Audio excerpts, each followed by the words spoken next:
Molson Canadian Sunday Night Classics on Leafs TV. It's a Canadian game. Brought to you by Molson Canadian.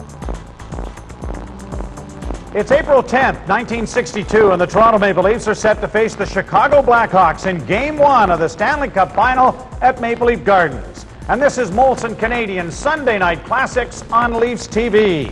The Blackhawks have Bobby Hull, Ab McDonald, and Stan Mikita. The Leafs counter with Dave Keon, Alan Stanley, and Frank Mahovlich. Hello, everyone. I'm Joe Bowen, and welcome to another evening of Maple Leaf Classics here on Leafs TV. And tonight we take you back to an opening game of the best-of-7 Stanley Cup Final with the Chicago Blackhawks, April the 10th, 1962. The Leafs enjoyed a strong season in 61-62, finishing second behind the Montreal Canadiens and then eliminating the New York Rangers in 6 games in the Stanley Cup semifinals. We've got highlights of that 6th game for you now. Harvey getting set, the shot, hits right in front of the net, they roll it over the top of the goal. Keon comes up with it, passed it out in front of the net, it deflects to the boards, Keon back to Armstrong, Armstrong and Duff, going in together, right in front, that's it, scores! Duff from Armstrong, and it's 6-1. The third-place Blackhawks, the defending Stanley Cup champions, upset the Montreal Canadiens, winning in 6 games themselves, setting the stage for the Leafs to hold home ice advantage in this Stanley Cup final. The third trip to the final for the Leafs in the last 4 years. The terrors of the tangled twine tonight are Chicago's Mr. Goalie, Glenn Hall, and the Maple Leafs' China Wall, Johnny Bower. It's April 10th, 1962, Game 1 of the Stanley Cup Final, Leafs and Hawks. This is Molson Canadian Sunday Night Classics on Leafs TV. The Blackhawks have 9 players who scored in double figures, including 50-goal shooter Bobby Hull, Stan Mikita notching 25, and Ab McDonald adding 22 on the scooter line. The Leafs had 11 players in double figures, including Frank Mahovlich, who had 33, Dave Keon with 26, and Red Kelly with 22. After 11 years in the minors, spent mostly with the Cleveland Barons, Johnny Bower arrived in Toronto in 1958. The Prince Albert, Saskatchewan native would be the backbone of the Leaf franchise for the next dozen years and 4 Stanley Cup parades. In 1961, he would win the Vezina Trophy, and in 1965, he would share the top goaltending award again, this time with Terry Sawchuk. He is, in my opinion, the greatest goaltender in Maple Leaf hockey history, and he joins us here tonight, Johnny Bower. And good to see you again, as always. Thank you. This is a big moment, eh? April 10th, 1962, you're in the Stanley Cup Final and an opportunity to win your very first cup. It's against the Chicago Blackhawks, though, and Punch Imlach, before Game 1, comes in and sort of lays the ground rules of how he thinks this game and series can be won. Well, he did give us a good pep talk, and I can recall that he had a theory that if we would get so many hits in that game, we would win, and it had to be over 50 hits, and he wanted everybody to at least get 4 hits each, and I'll tell you, that first period was really something to see, and he was right, and we got it over, and we ended up winning the Stanley Cup. Yeah. Now, John, when you look at the Blackhawks and you take a look down, it's like looking at the New York Yankees and Murderers Row with Babe Ruth in the lineup.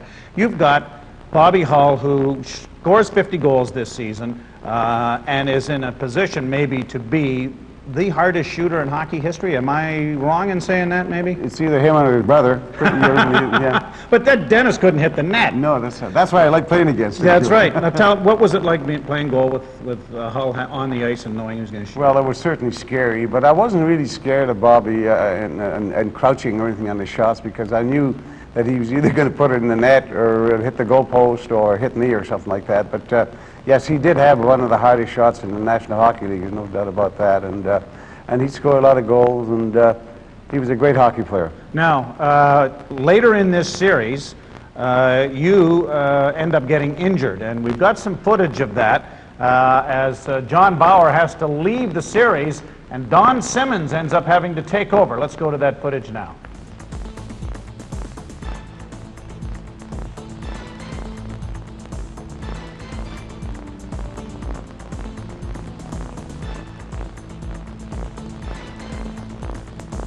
Johnny, do you remember that shot, the one that tore your groin? Yes, I sure did. Really quick at me. The only hope I had was to do the splits, and I did, and I could feel something pull there in my leg, and I got up real slow, and of course Punch was watching me the way I was moving there for a while, so he sent George Armstrong out, and Punch wanted to see me, and I said, I know what Punch's theory was. He wanted to take me out, and I said, you tell Punch I'm not going out, I'm okay. So he goes back again and tells him, and then finally George comes back again, and Punch said to him, he says, told me to tell him, he said, if you don't come out, he's going to fine me $25. So I came out. $25 is a lot of money back That's then, right, John. It's that's a lot right. of money now. That's right. Now, Don Simmons was really an unheralded kind of a goaltender, but he had played in the league. He played with Boston, and he played very well after this was in Game 4 when you were injured and winning the Stanley Cup in Game 6, and you had to kind of sit on the sidelines and watch, although you were so integral in getting them there. Yeah, Donnie was a great guy and a good team man, and he had some experience, and he was very cool in the net, and he played his heart out like all the other guys did for him, and for me too as well. So, but Simmons, you know, he's a very quiet guy, and usually when a goaltender gets hurt, you don't like to see him go right in cold and anything, and that's what I was thinking about. That's why I didn't want to come out, but he played really well. Now, at the other end of the rink is another one of the greats of all time in Glenn Hall. Different style, and when you watched him, I guess you had to think, my goodness, what's he doing down there in that butterfly all the time? Yeah, he's an acrobatic goaltender. He was probably one of the first guys to start that butterfly style and that, but Glenn was very quick, and he had good hands and good feet, and you name it, he was a top-notch goalkeeper, and he played really well for him. Quiet guy, and apparently not real good before each game. No, he doesn't. He had a little bit of problems before a game. I guess he had to throw up a little bit, and I was hoping he wouldn't because he wouldn't play that good, but he always did that. Now, did you have any problems before a game? You had, I mean, everybody has the butterflies and the nerves. Did you do anything different? Were you superstitious about who shot at you, what you had to do, or catch the puck the last warm-up, anything like that? Yeah, I was, as long as I had a good warm-up, I was okay, and if I didn't, I was a little shaky. And that first shot, I don't care whether it was 80 feet or whatever, if I could stop that, I was okay, but if it ever went in, the first shot, I'd really get nervous at that time, because I just felt that,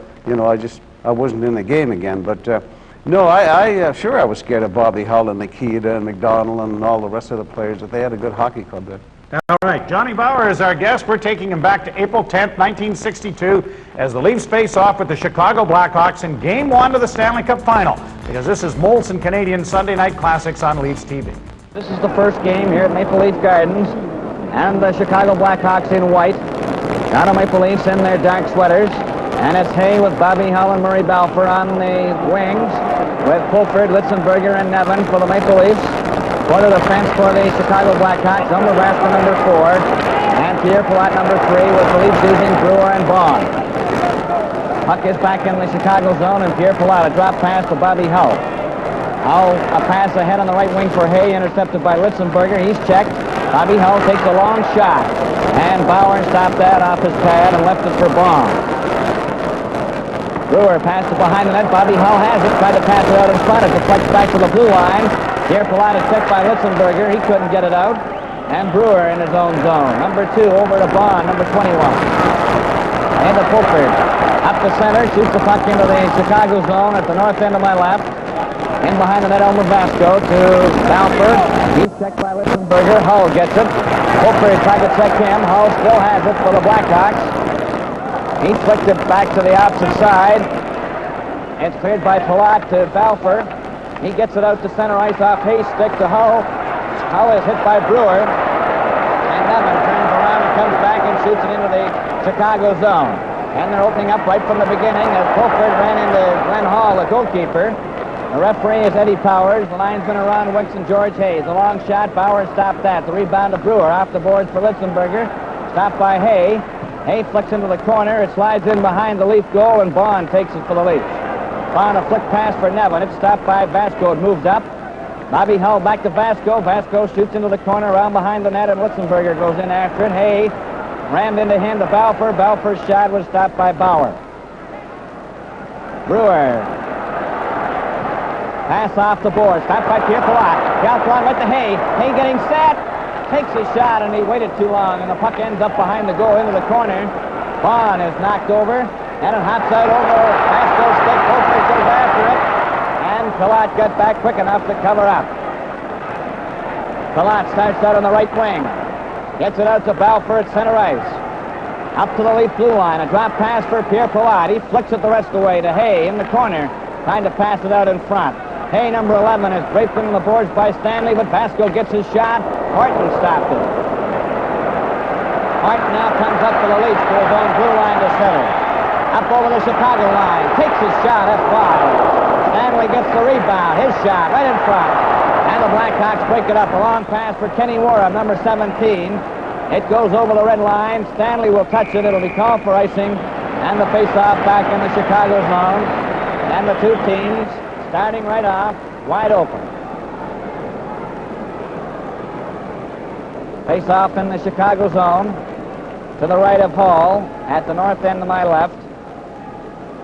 Chicago Blackhawks are wearing the white sweaters. There's the Chicago players' bench on the east side, Maple Leaf Gardens, with Coach Rudy Phillips behind the bench.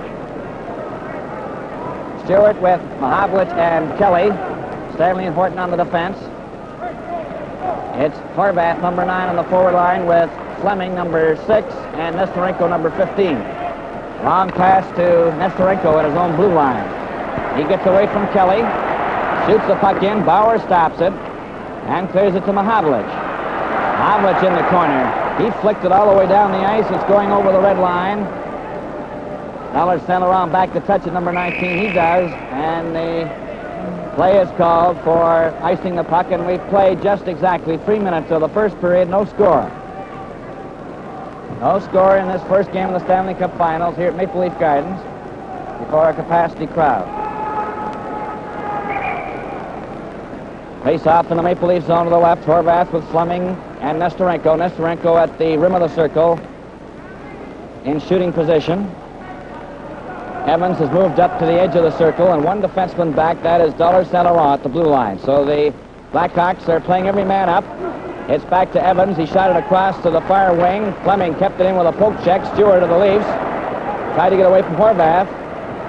Cleared it right to St. Laurent. Took a shot. Horvath into the corner. Chased by Horton. Fleming trying to center it. Then Nestorenko touches it. There's going to be a penalty here to the Maple Leafs. To Horton. For holding Fleming, and that's the first penalty of the series and the first penalty of the game coming in this first period, and gives the Chicago Blackhawks the odd man advantage, playing 6 men to 5. Horton, number 7, in the penalty box for the Maple Leafs. The penalty box is directly below me on the west side, Maple Leaf Garden. Number 7, Horton. 2 minutes for holding. The holding penalty. Time 3:20. 3:20 is the time of the holding penalty to Horton. And it's Hay, Hull, McDonald, Makita, and Palat. On the face-off, McDonald back to Makita. Makita waits, shoots into the corner behind McDonald to Hull behind the net. Hull gets it back to the blue line to Palat. Palat fakes a shot over here to Makita. Here's the pass to Hull. Hull shoots, he scores! Bobby Hull fired a quick one, and it's 1-0 on the Chicago Blackhawks. With Horton in the penalty box. Beautiful play by the Blackhawks. And it's 1-0 on Bobby Hull's quick shot into the right side of the net, past Bauer. As you saw, Pierre Palat passed it right over to Makita. Makita fired it to Hull, and he fired it home. 1-0 Chicago in this first period. On the face-off, the puck goes back into the Chicago zone, and it's Palat hit by Duck. He fell on the puck, and there's going to be a penalty to Duck.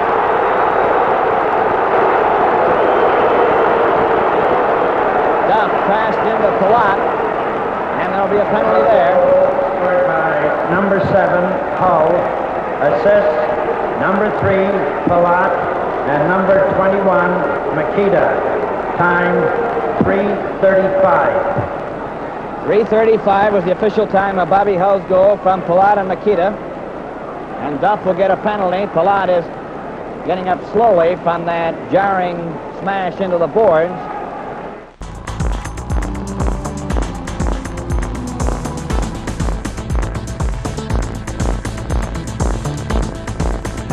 Duff is in the penalty box. Leafs penalty. Number 9, Duff. 2 minutes for boarding. A boarding penalty. 3:44. 3:44 is the time of the boarding penalty to Duff. Pierre Palat, the Chicago captain. Now he's skating slowly over to the bench. He's been the towering strength and the guiding force of the Chicago Blackhawk rear guards, and has contributed to the success of the Chicago Blackhawks. And they lead 1-0 in this first period after 3 minutes and 44 seconds. On the face-off, it's back to Stanley, who let it go to Horton. Horton flicks the puck back into the Chicago zone, and Stan Mikita picks it up, number 21. He's hit by Fulford, comes up with the puck, lost it off at McDonald. Evans steals the puck for the Leafs, tried to pass it out in front, and Hall fell. McDonald comes back, a pass ahead to center ice to Billy Hay, who cleared it over to Bobby Hull. He's going in, he took a shot, but it was deflected off to the side. Then Horton comes up with the puck for the Leafs. Up the center ice. Takes a long shot. That's wide. Off the boards to Hay, number 11. Hay behind the Chicago net. A pass to Mikita. Mikita watched by Nevin and jammed in on the board. Vasco, a pass to Mikita again. Mikita, a pass to Hull. Up the center ice. Up over the Leaf line. A shot. Hit Horton. Mikita moves up. Fulford jammed him into the boards. And Stanley flicks it off the boards, but not out. Hay keeping it in. Horton then lifts it high and down the ice, and there's 58 seconds left in Duff's penalty. Approaching the 5-minute mark of the first period in about 8 seconds. Howe is bumped. And Vasco, a pass over to McDonald, too far for him. And Stanley hits Nevin with a shot, but it goes into the Chicago zone, and the Blackhawks, wearing white with Bobby Hull leading the attack, start on the move. They have the odd man advantage. Hull up over his own blue line, over on that left wing, up over center, in over the Leaf line, trying to get around Horton. Pair of sevens jammed together. Puck ends up behind the goal. Horton chops it to the blue line. Keon ran into Vasco. Vasco couldn't control it, and Armstrong goes out with Stanley. They're up over the Chicago line. Stanley, a pass for Duff. Keon right through his skates. There's another shot by Keon. Duff is getting set to return in 5 seconds. Another shot goes into the corner. Mikita back to Hay. Now then Duff is back on the ice. The teams are full strength. Up for Hay. A long shot. A bouncer. And that was stopped by Bauer. To Horton. 1-0 Chicago. A long pass for Keon with Duff. Duff couldn't take the pass. He ran into Evans. Goes over to the far wing, and Fleming moves up very quickly for Chicago. A pass in front, and it goes to the open wing. Keon off the boards for Duff. Evans is knocked down. Cleared by Keon into the Chicago zone, and Eric Nestorenko turns. Nestorenko, a pass to Evans. Gets away from him. Keon keeps the puck in, but he's hit into the board. Evans then watched by Stewart. Keon moves up with him. Evans covers against the boards, and there's no further play. And we've played 6 minutes and 29 seconds of the first period. 1-0 Chicago. Bobby Hull from Pierre Palat and Stan Mikita at 3:35 of the first period. 1-0 for the Blackhawks. Face-off is in the Chicago zone to the right. And the Leafs now have Kelly with Stewart and Mahavlich. Brewer and Bond on the defense. Horvath with Fleming and Nestorenko. St. Laurent and Evans on the defense. A pass for Fleming, and Fleming moves out on the left wing to center ice. Gets over the checkered line, shoots it in, and Bauer stops the rebound to Brewer. Brewer behind the Maple Leaf goal at the south end. Maple Leafs wearing the dark sweaters. Bond, a flip pass out on the left wing. Mahavlich couldn't reach it, and Evans passes it to St. Laurent. St. Laurent was checked by Stewart. The puck goes bouncing back into the Chicago zone.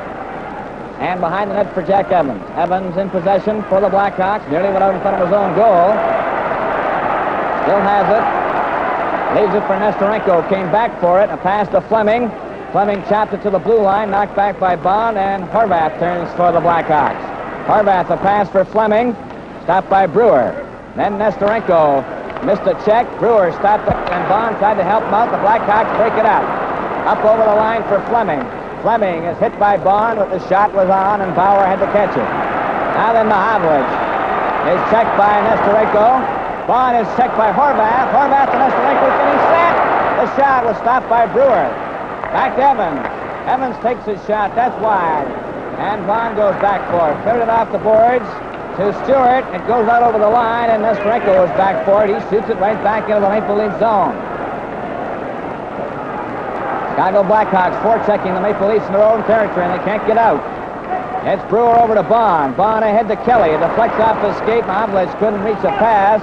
And Horvath gets it back, shoots it into the Leaf zone, and Bond is back there. Bond, number 21, off the boards. Evans moving up, stopped it. He shoots it in.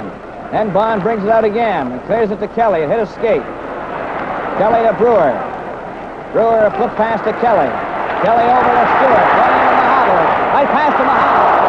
Able to break in, and Nesterenko checked him at the last moment. Play is called. And there's a penalty handed out to Chicago. Evans for holding. And that's the third penalty of this first period.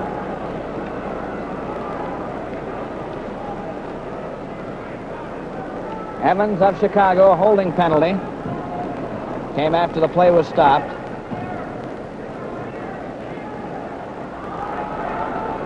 Face-off is in the Chicago zone to the left. Number 5, Evans. 2 minutes for holding. Time 8:24. 8:24 is the time of the holding penalty to Evans. 1-0 for the Chicago Blackhawks. Scored at 3:35. Horton gets set with his shot. That's high. That's over the target. Kelly from the other side lets one go. Right on. And it comes back to the blue line. Horton over to Armstrong. Armstrong, a pass for Keon. Keon couldn't get it out in front. It comes back to the blue line, and Fleming clears it. Armstrong couldn't control it. Keon shoots it back to Kelly, and Kelly of the Leafs turns in his own zone. Kelly, a long pass to Duff. Duff missed the check from Palat, clears it over the line. Then Keon tried to center it. Duff takes his man out of the play. Keon, a pass back to Horton. Horton lets his shot go. That hit Fleming. Then Kelly lets it go. Ends up behind the net. It's cleared around on the boards. Fleming moves up. Horton jammed him against the boards. It's poked ahead with a glove. And it was called for a face-off as the Chicago player Vasco pushed the puck ahead with his glove. Duff and Palat having a talking to now after that previous clash into the boards. This game is coming to you direct from Maple Leaf Gardens in Toronto. 9 minutes and 22 seconds of the first period. 1-0 Chicago. It's back to Horton. Leafs have the odd man. Horton trying to get around Turner, and the puck was carried down the ice. Lauer stops it. Duff is back there for it. Now then Duff, and he missed a hefty check from Nesterenko. Up the ice for Horton. Horton passed it over the line. Duff passed it out in front of the net. Armstrong to Horton. Horton takes his shot high and wide. Armstrong then ran into Nesterenko, and they all jam in there, and they're really starting to belt one another right off the bat.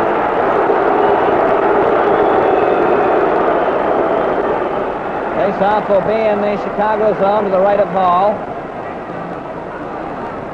About 29 seconds left in Evans' penalty for Chicago. Blackhawks are leading 1-0. Approaching the 10-minute mark in the first period in 4 seconds.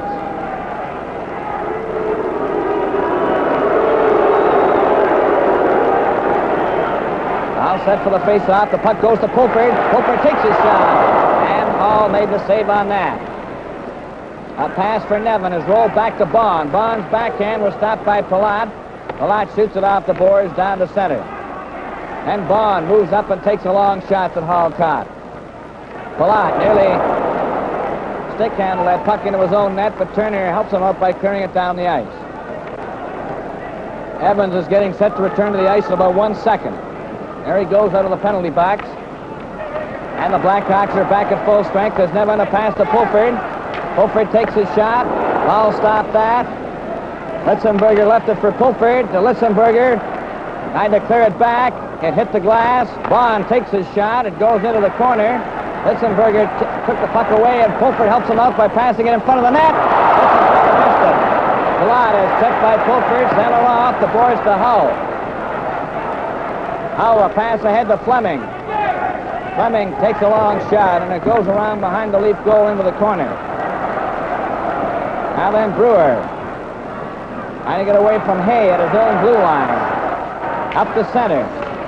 Dragged it with a skate. Evans ran into him. And Brewer and Balfour clash, and Balfour gets it back to Evans. Evans over on the left side to St. Laurent, number 19. Ahead to Hay. Hay up at center, gets over the red line, shoots the puck into the Leaf zone. Balfour chopped it across the goal mouth, and it's Nevin not able to get it out. Hull took a shot, hit the side of the net. It's St. Laurent moving up, taking his shot. It's Hay trying to center it. He does the Hull shot, and Howard stops that. And Balfour came in and nearly got the rebound. Nevin is hit by Hull. It's back to Hay, and the Blackhawks putting on terrific pressure. The puck goes near the Leaf goal. Bauer grabs it. And then Balfour and Vaughn get into a mix-up. And then Hull gets into the two. And Evans mixing it up with Brewer.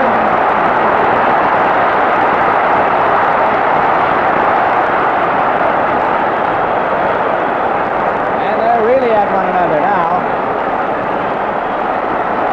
Balfour and Pulford. Vaughn still trying to get it. Oh, Hayes trying to get into it too.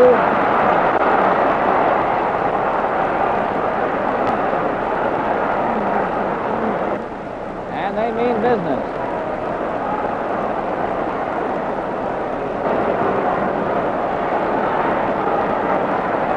Now then, they seem to have cooled out a bit, except for Pulford and Balfour.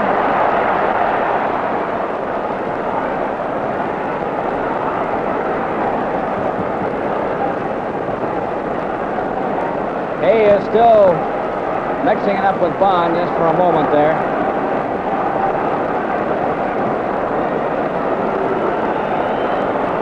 So there'll be plenty of penalties there.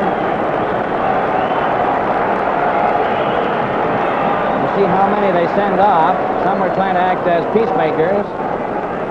Wound up fighting as well.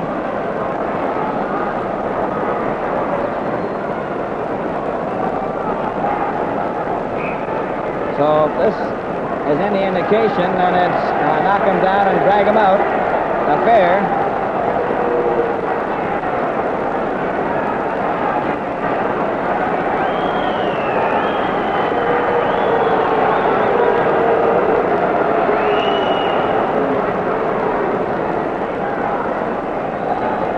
Referee Eddie Powers trying to get the players parted. Now then, Bond is talking to Hull. Number 21. Hay and Brewer, along with Balfour, having a chat. Bauer is standing there. Glenn Hall is all alone at the other end. Bobby Hull opens the scoring in the series with his 5th goal of the postseason from Palat and Nikita. And John Bauer, you said the Punch had said we need 50 hits.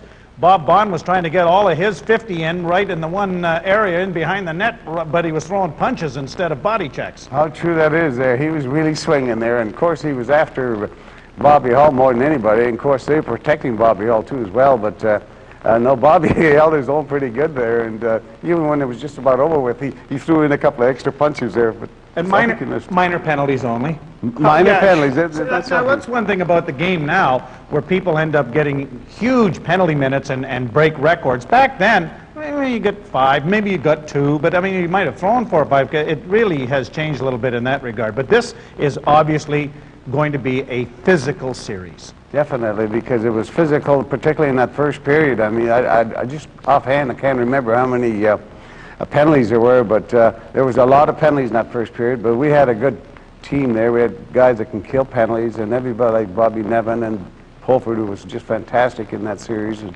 Timmy Horton, just to mention a couple of guys. They really played well, and we weren't afraid to get penalties because you know, Punch knew, he says, that something was going to happen when you start throwing 52 hits. Now, you're in your 3rd Stanley Cup final in 4 years at this point, haven't won the trophy yet. But your career, I mean, you're in your 30s, mid-30s by the time this game is being played. I mean, Did you ever dream that this might happen? Because you were languishing in the American Hockey League in Cleveland for much of the time. You had a cup of coffee up with the Rangers, back up and down when Gump Worsley was there. But at this point, did you have to pinch yourself and say, boy, I've really hit it here? Well, I was really so happy and thrilled when the Toronto Maple Leafs really drafted me in 59-60, and it was just, I didn't ever dream that, I had a dream of having my name engraved on the Stanley Cup, and I really didn't want to go, Joe, you know, first because I spent so much time in the minors, and then I thought, hey, my childhood dream was to have my name engraved on the Stanley Cup. And Punch said, when I had a talk with Punch, and he told me, he said, look, I'm going to get a good solid defense in front of him, and he was right, but no, I was very, very fortunate, and I was very, very, you know, I was so happy to be with the Leafs, like I mentioned, and it was just great. What was life in the minors like back then? A lot of riding the buses, bus and train. I don't think we knew what airplanes were at that time, but no, we had buses and that, and we drove on the trains, and it was tough, though. It was tough playing, because a lot of times you get there just game time, and you're on the bus or on the train there for maybe about 6-hour ride. It's pretty tough on the guys. All right, so John Bauer is trailing 1-0 along with his Maple Leafs as Bobby Hull has scored midway through the first period. Let's go back upstairs now to Bill. Now Evans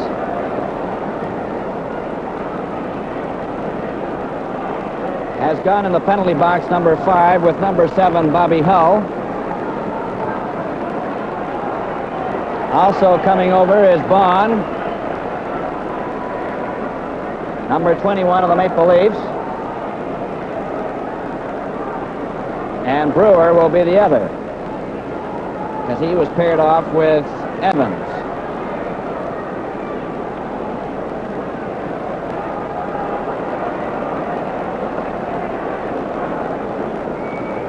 So Hay apparently, along with Holford and Balfour and Litzenberger, were trying to act as peacemakers. The instigators are in the penalty box. Number 7, Hull, 2 minutes for roughing. Number 5, Evans, 2 minutes for roughing. Leafs penalties, number 21, Bond, 2 minutes for roughing. Number 2, Brewer, 2 minutes for roughing. Time, 11:49. Well, apparently they didn't get main event attention because they only get minors for the set to behind that Leaf goal. So they're minor penalties, 4 of them in all. Hull and Evans of Chicago, Bond and Brewer of the Leafs at 11:49. All for roughing. The teams are playing 4-a-side, and Nestorenko and Horton are fencing with one another, and they're going. There's going to be a penalty to Nestorenko.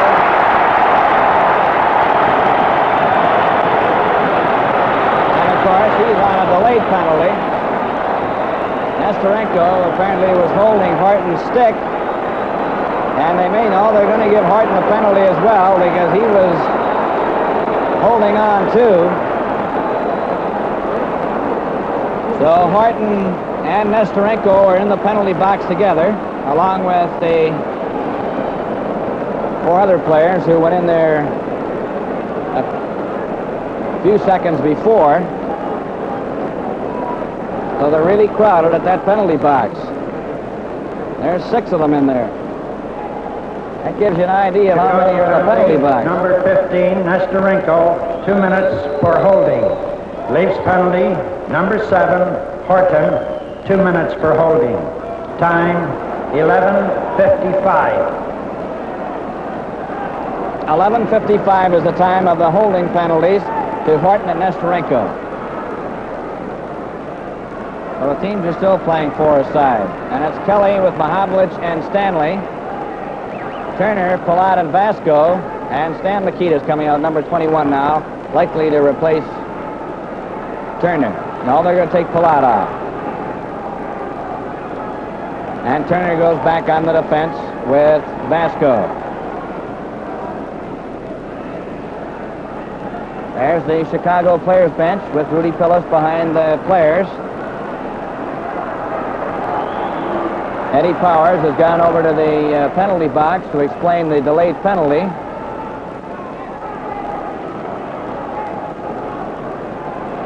Well, now we're all set to start the game again.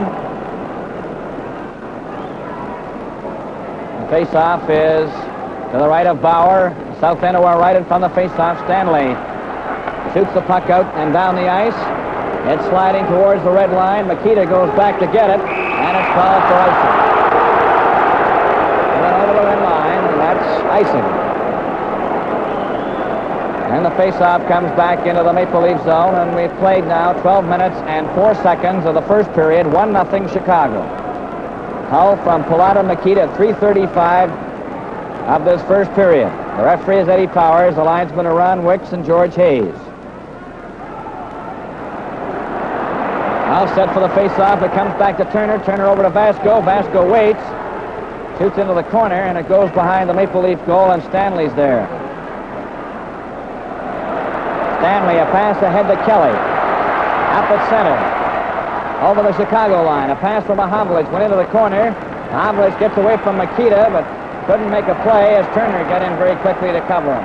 A pass for Makita. Makita turns back. Now then Makita will start the rush for Chicago. Number 21 to center. Up to the Maple Leaf line. Stopped by Stanley. Stanley goes to center ice with Mahamlich. Stanley gets over the line. Pass it over for Kelly, who has moved up. Kelly, a pass from Mahamlich, and moved by him. And Makita turns for the Chicago Blackhawks. Mahamlich bumped into him, and Vasco carries on to center. Here comes the shot. Bauer juggled it and left it there for Kelly. Kelly starts back for the Leafs. Up to center ice. Up over the Chicago line, trying to get around Turner. Passed it out in front. Comes back to the blue line. Stanley back to Kelly. Kelly trying to control it, and he couldn't, and it went out over the blue line, and he takes it out there himself and passes over to Stanley, number 26. Stanley moving up with Keon. Keon takes the pass. Takes a shot. He's checked by Vasco, and the puck goes back to center. Keon watches Fleming, and they fall together, and Arbour moves up now for the Leafs. Arbour stops. Bill has it. Gets it to Stanley. Stanley coming out in front of the net. He takes a shot. As Hall made the save on Stanley. Vasco, a pass ahead to Turner as Bond and Evans come out on the ice. Chicago's still got 2 men in the penalty box. Play will be called here. It's called for a face-off down in the Chicago zone. And they call it, and Evans was allowed to go over to the bench. This game is coming to you direct from Maple Leaf Gardens in Toronto.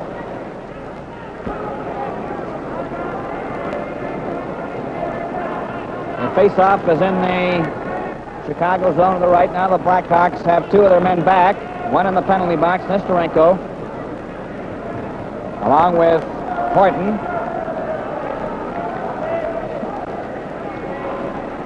Puck comes back to the blue line. There's a shot by Brewer. It deflects wide of the Chicago goal. It comes back. Bond takes a shot. That goes into the corner.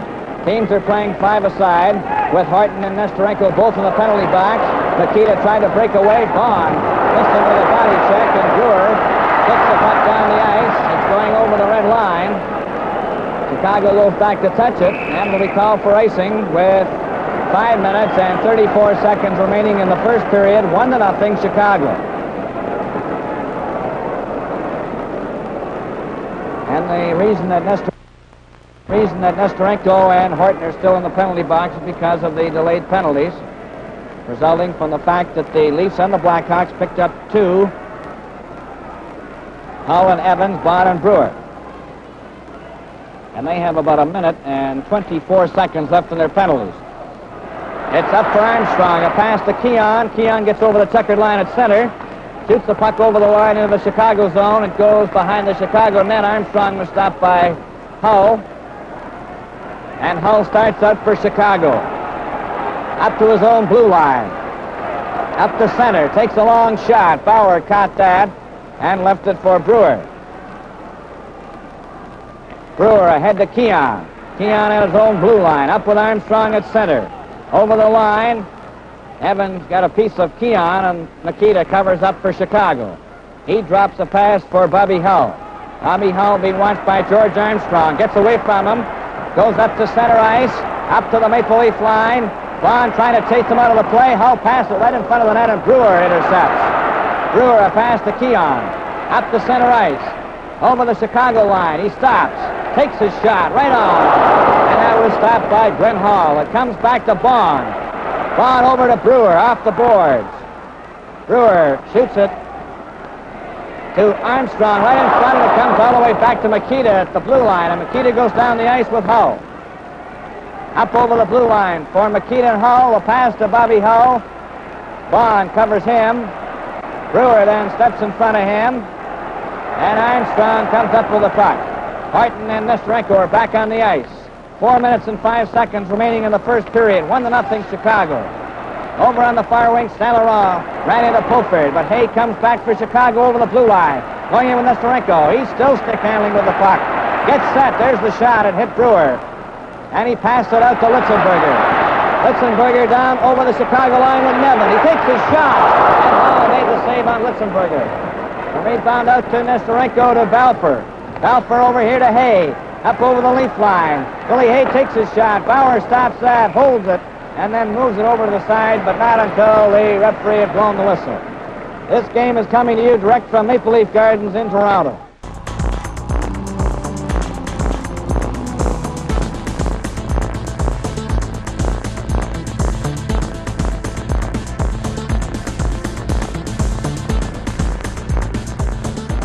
Chicago won. Toronto Maple Leafs no score, with 3 minutes and 32 seconds remaining in the first period. Referee Eddie Powers, the linesmen are Ron Wicks and George Hayes. Makita, number 21, McDonald, 14. Kenny Warm, number 17, are the three forwards for the Chicago Blackhawks against Pulford, Litzenberger, and Nevin. The puck was shot down the ice. Glenn Hall will have to stop it, and Vasco goes back for it. Vasco behind the net. Pass out to Makita, stopped by Tim Horton to let it go to Stanley. Horton then took his pass, lost it to Makita. Makita getting set, a pass to McDonald, and it's just too far for him. It's still Warm in possession, trying to pass it out in front. Stanley chops it to the blue line, hit Litzenberger. Makita keeps in the Warm, back to McDonald. McDonald tried to pass it out in front of the net, and it's clear to Nevin. Nevin with Litzenberger and Pulford. They're going down the ice, over the line together. Nevin, a pass for Litzenberger, goes behind the goal. He's jammed by Palat.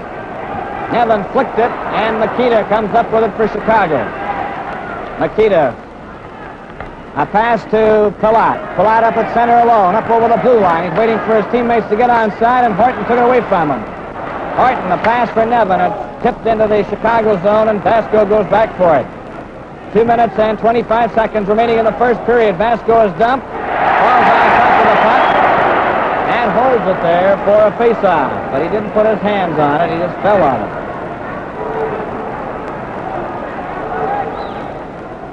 Two minutes and 20 seconds remaining in the first period, 1-0. For the Chicago Blackhawks on Bobby Hull's goal from Pierre Palat and Stan Makita, 3:35.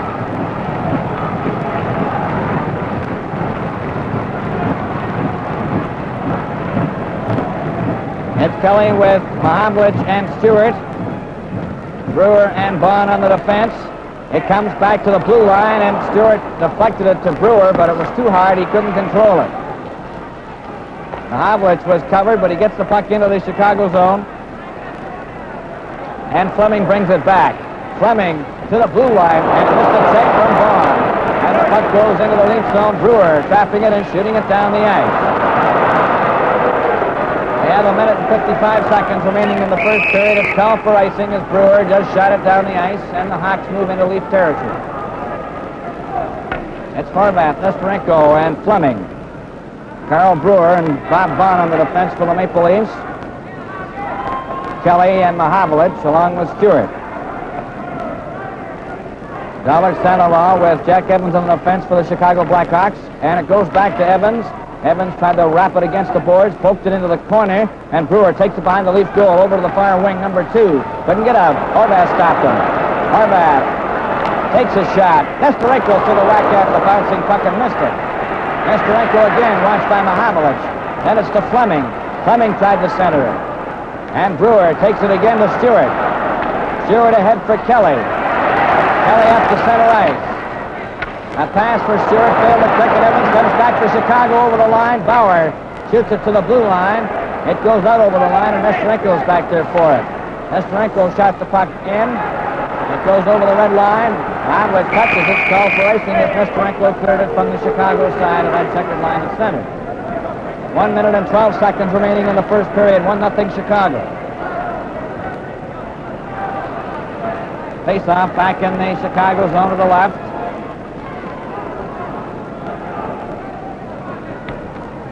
Keon with Mahavlich. Mahavlich going off now, and Armstrong and Duff out there. Martin and Stanley. Warren with McDonald. Makita, Vasco, and Pierre Palat. All set to go. The puck is dropped. Makita gets it out over the line to center ice, and it's Armstrong turning. He flips it right back into the Chicago zone, and Warren is back there for it. He flips it along the boards.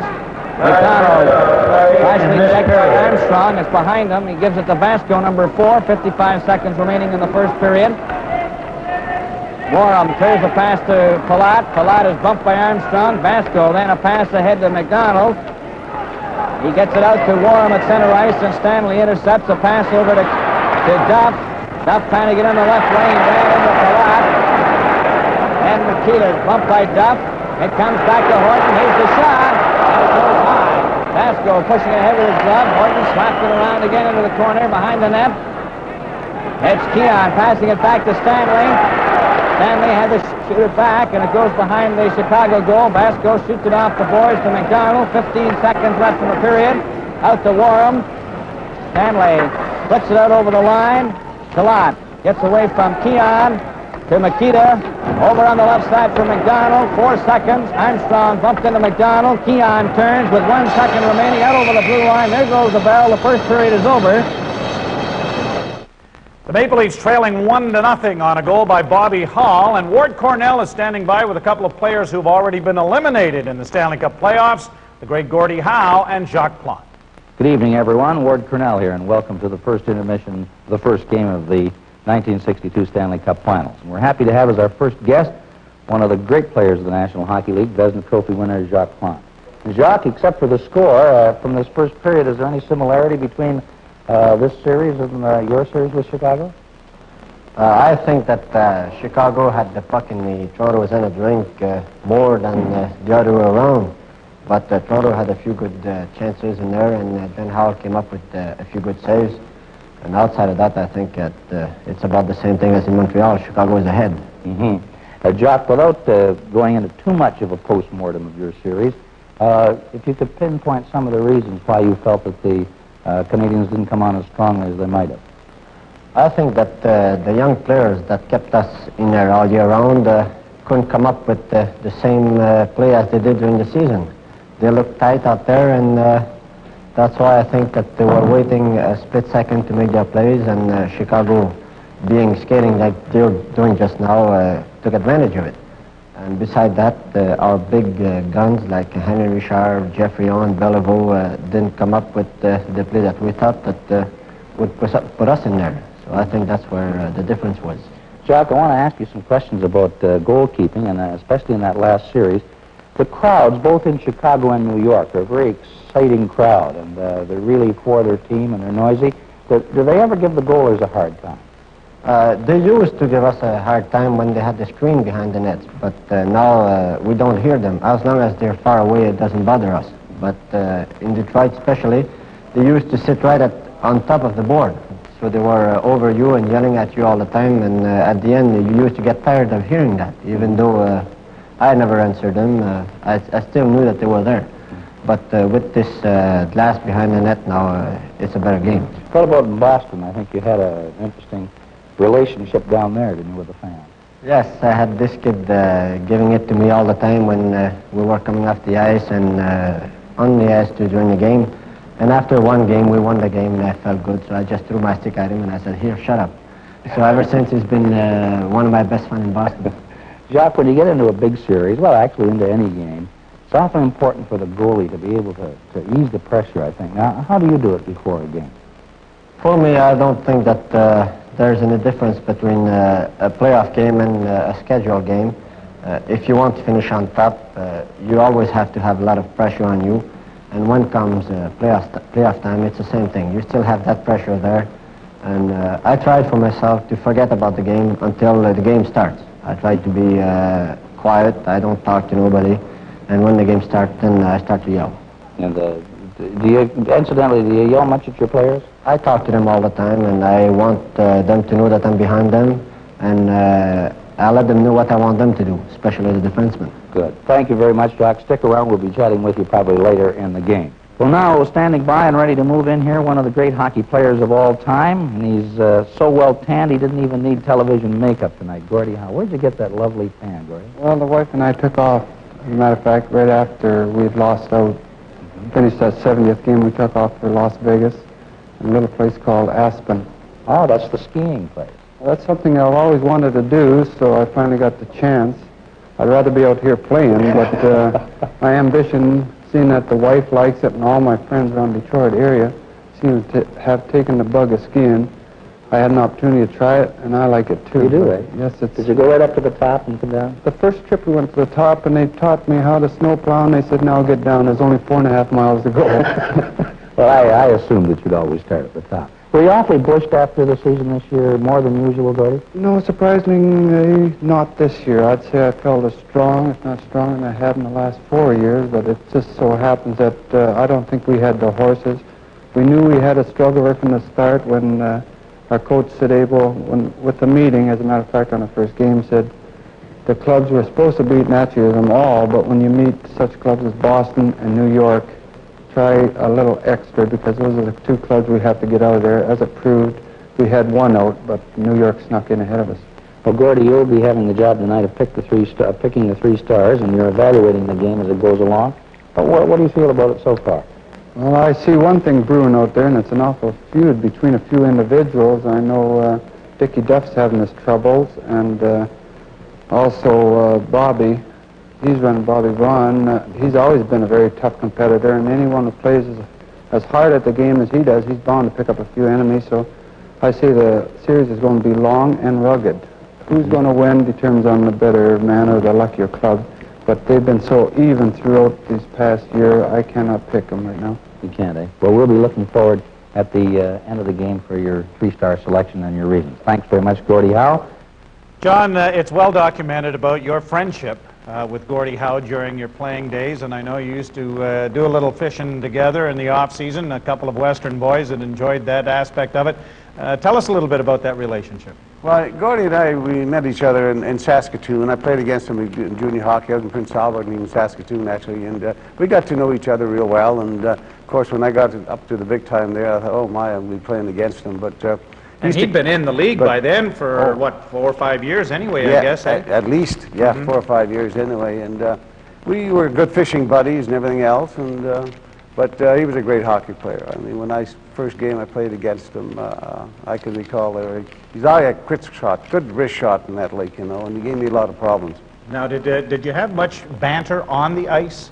Would he talk to you? Would he, or was that left for after the game? No, I wasn't afraid to leave my net to go in the corner because he'd yell at me. He said, "Look out, John, I'm behind you."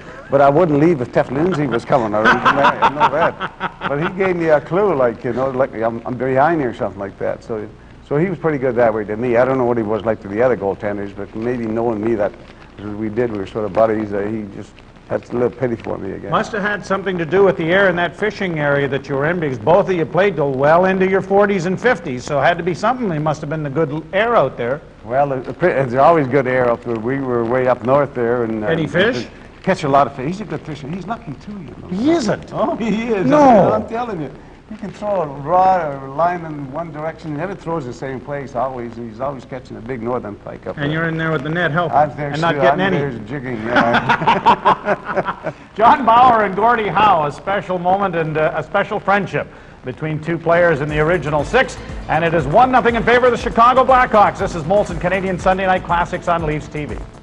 John Bauer is our guest as the Leafs trail 1-0 to the Chicago Blackhawks in Game 1 of the Stanley Cup Final in 1962, April of that year.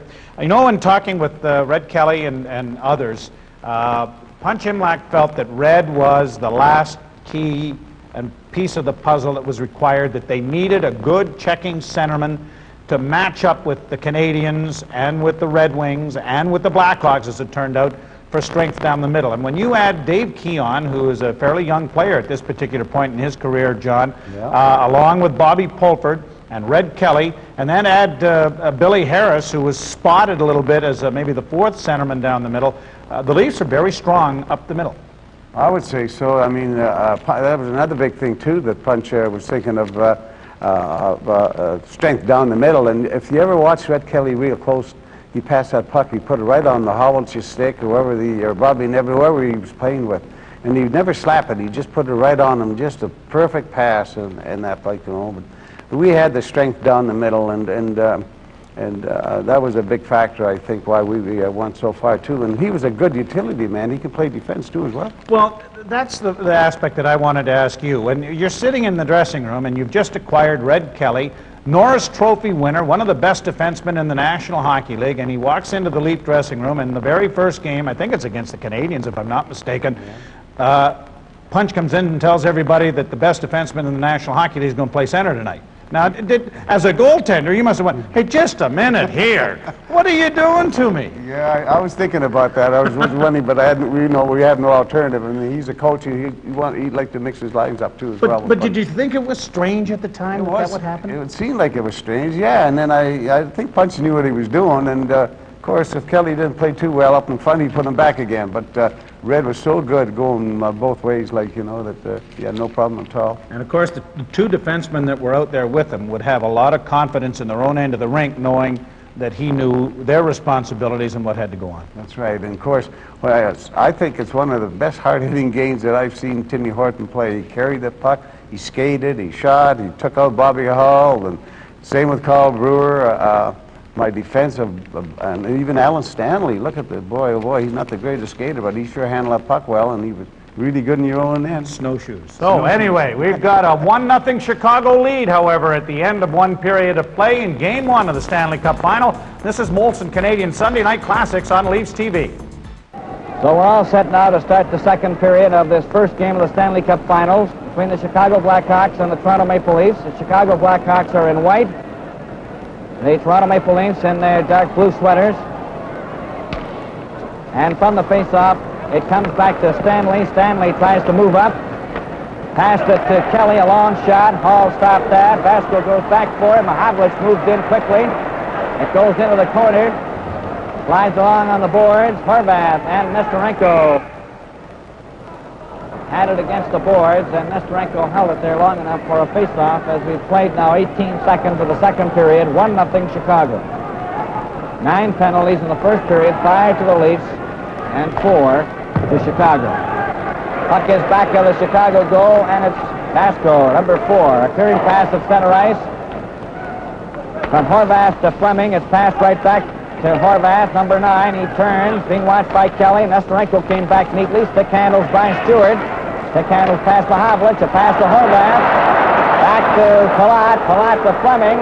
Fleming to Nestorenko. A shot. Bauer stopped that on a drive by Nestorenko. On a close play around the Maple Leaf goal. Face off to the left of the Maple Leaf net. Chicago playing every man up. Palat is well inside the blue line. Vasco is back. You can see Palat over in the far corner, just inside the blue line. He moved up. Now he's moving up further. He moves up almost like a forward, and they only use one back. Here's Palat getting set for the shot. Bauer stopped that, and it's Stewart falling, clearing it out for Kelly. Kelly shoots the puck into the Chicago zone, and this Nestorenko is back there, lost it to Mahavlich. He passed it out in front. Fleming and Palat bumped together. Palat right in front of the net to Vasco. A clearing pass for Fleming. Fleming in possession for Chicago. Over to Palat. Up at center. Over the blue line. A pass in front, and it goes all the way to Mahavlich. Mahavlich just shot it to the blue line and out. Kelly was checked. The puck was knocked by a glove at the Chicago bench, and so play is called immediately. We played 1 minute and 23 seconds of the second period.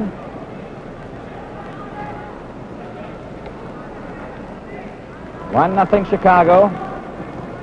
Maple Leaf bench.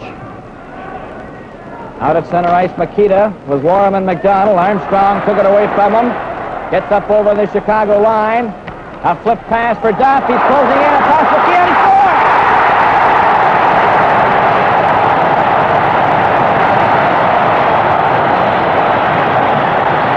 Keon ties it up. On that pass from Duff. And it's a 1-1 tie.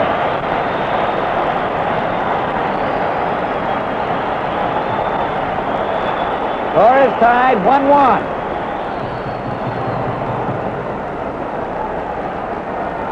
Chicago 1, Toronto Maple Leafs 1. Armstrong will likely also get an assist on the play.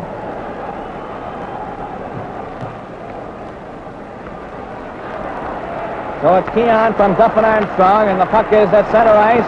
Brewer shoots the puck into the Chicago zone, and it's Evans going back for it. Evans checked by Armstrong. Chopped over to McDonald. McDonald ahead to Makita. Makita up at center. A pass over to Warren. Warren takes his shot wide. Bauer knocked into the corner. Duff hit by Warren. And Brewer back in the corner. A pass to Armstrong. He's hit by St. Laurent. Brewer coming up by number 14, Keon. Assist, number 9, Duff, and number 10, Armstrong. 1:32. 1:32 is the official time of the goals. The puck comes back to Brewer. Brewer takes his shot. Hall stops that. And Keon was stopped by Hall again. Hall stopping Keon from point-blank range on the rebound. Now we have some rubber balls out on the ice. 3 of them. See the linesman picking them up, taking them over to the official timer's box. 3 little red balls.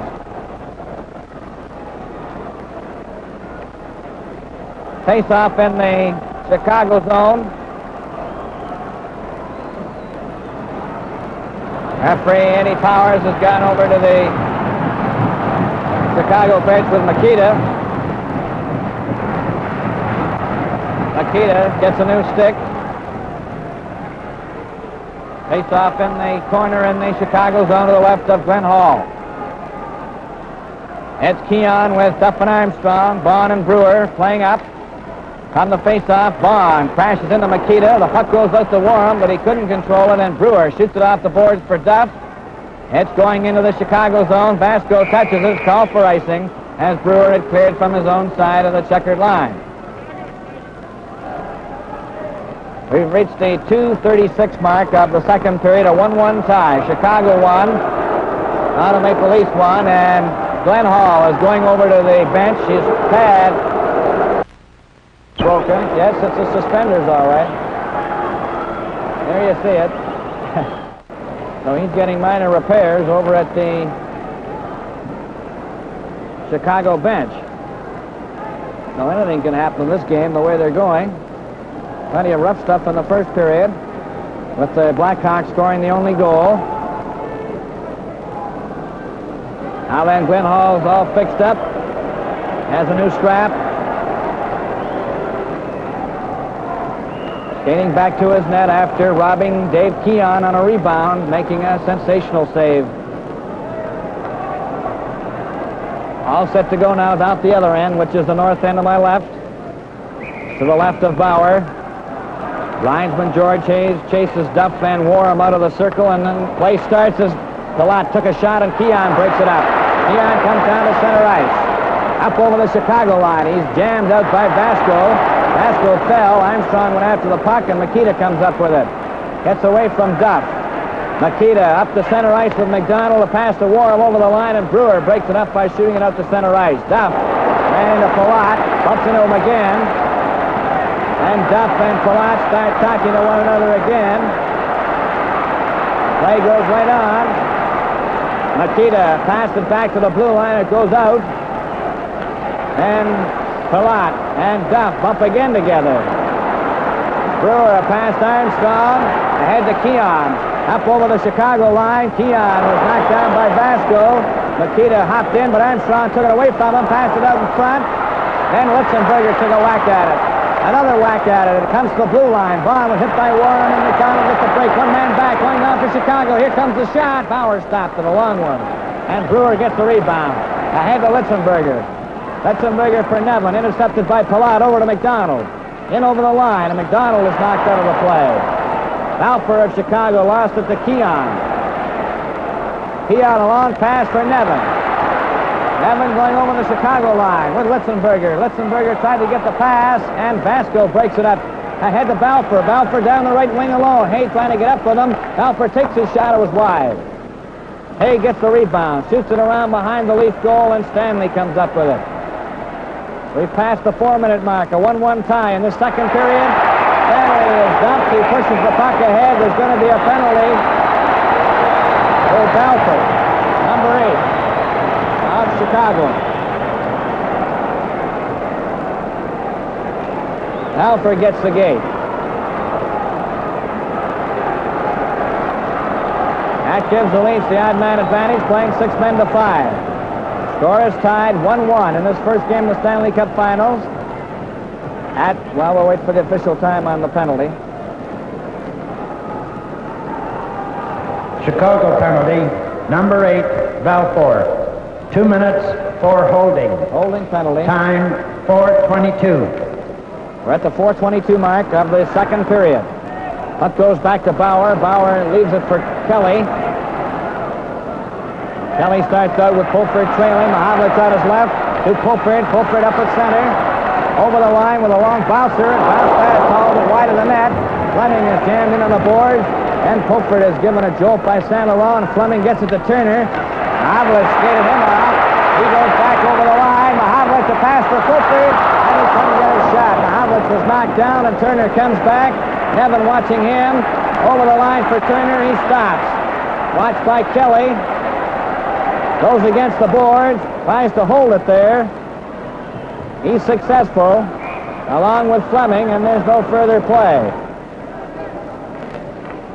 On the faceoff, it's back to the blue line, out to center ice, and Evans shoots it over on the wing, and Horton goes back for it. Horton, Pulford, Kelly, Mahavlich, and Nevin. Horton leads the attack with Mahavlich. A long pass from Mahavlich, knocked down by Evans. Evans is then bowled over by Pulford. Then Pulford is hit by Turner, and he runs back into him. Back up for Nevin. Over the Chicago line. Nevin trying to cut in. Rolled it near the net, and Hall stopped it. Pulford ran into Saint Laurent, and Evans finds an opening and shoots it down the ice. 40 seconds left in Balfour's penalty. Up the ice for Kelly. Kelly, a long pass to Mahavlich, down the left wing. Over the line, cutting in, a pass to Nevin. Nevin took a shot, and it was stopped and cleared out to the side by Turner. It comes back to the blue line. Kelly getting set. He passes to Horton. Horton takes his shot. That's wide. Nevin tried to pass it out in front. Horton pokes it over towards Keon, but Fleming beat him to it. And he handed it right back to Keon. Keon a pass to Kelly. Up over the Chicago line. Kelly cutting in with Duff. Oh, and Hall made a terrific save on Duff. A sensational save by Glenn Hall on Dick Duff as he came out to meet him. Now then, Balfour back on the ice. Chicago with Hay over the line. He passed to Hull, to Saint Laurent, over to Palat. Palat was hit. And it's Kelly. A pass out on the right wing. Keon pokes it, and Saint Laurent takes it, number 19 for Chicago, back to Hull. Hull over to Hay. Up at center. Over the line. Stopped by Horton, and Keon goes back. He's checked by Balfour. And Armstrong moved up, and it goes high. Hay, a pass for Balfour on the right wing. Duff pokes it, and it's going over the glass into the rail seats, right by the Chicago players' bench. We've played 7 minutes and 7 seconds of the second period. Chicago 1, Toronto Maple Leafs 1.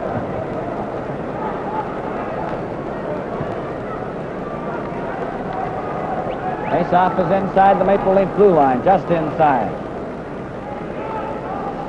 Makita at center ice. Warren on the right wing. McDonald on the left. Facing Keon, Duff and Armstrong, Brewer and Bond.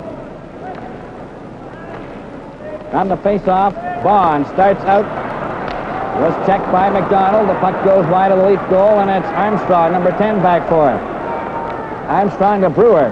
Brewer flipped it off the boards. Pierre Palat kept it in, and he's checked by Armstrong. One man back. Armstrong races down the ice. Fakes a shot, lets it go, and it was wide. Armstrong moves up again. Vasco took him out of the play, but Armstrong tipped it on the wing. It's handed back to him by Warham. Keon goes behind the net. Tried to center it. It's back to Bond. Bond shoots it around behind the net. Armstrong to Duff. Duff shot it back again. Armstrong trying to get it back, and Nikita took it away from him. Nikita at his own blue line, up the center ice. Up over the Leaf line. Past it, and Duff intercepts and clears it down the ice. It's going to go over the red line as we pass the 8-minute mark in the second period, 1-1. Vasco touches it. The Leafs are called for icing. We played 8 minutes and 4 seconds of the second period with the score tied 1-1. Now it's Hay with Hull and Balfour. The Leafs have Fulford with Nevin and Litzenberger. Evans and St. Laurent back at the blue line, and from the face-off, the puck comes back to Evans. Evans takes his shot. It's deflected into the corner. Hull tried to center it. Fulford, a flip pass to Nevin. Nevin working his way out. His pass for Fulford was blocked. Hull gets set for the shot. Bauer stopped that. Into the corner. A pass to Fulford.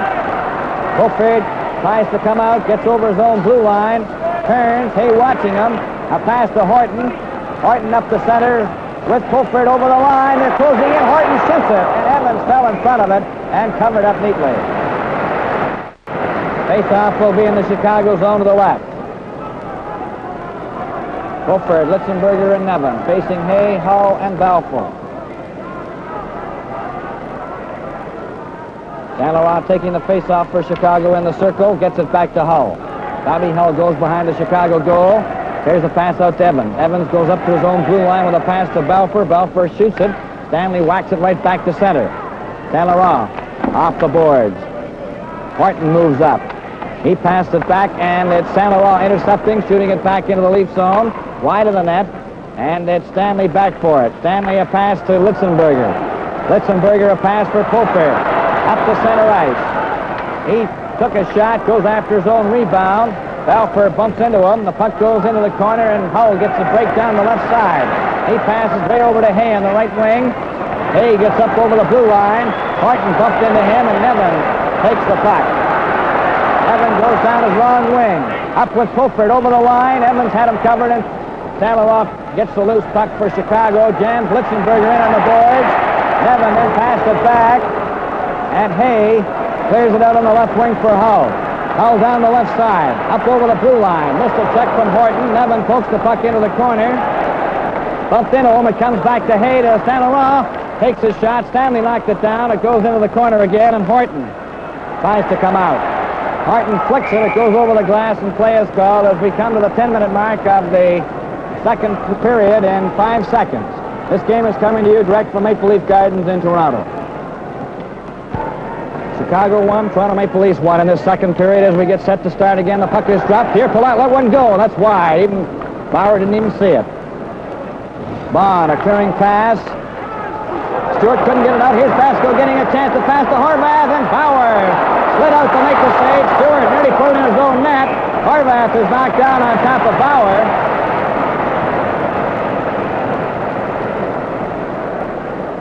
And both goalkeepers coming up with some key saves. Bauer with the puck.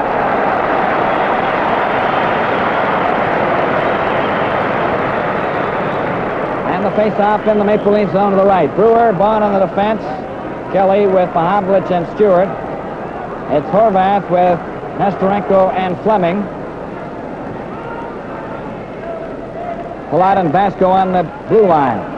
It's Kelly, a pass to Mahavlich, intercepted by Palat. Palat gets it over to Fleming. Fleming takes his shot. It's deflected wide. Now it's Stewart. He's checked by Fleming. Mahavlich goes after the puck. Nestorenko beat him to it. Palat moves in to cover Kelly. Holds it against the boards. It goes loose to Nestorenko. Nestorenko passed it out to Horvath. And Brewer's grabbed by Nestorenko. Play is called. And there could be a penalty here. Brewer and Nestorenko. Brewer is going to get the penalty for high sticking.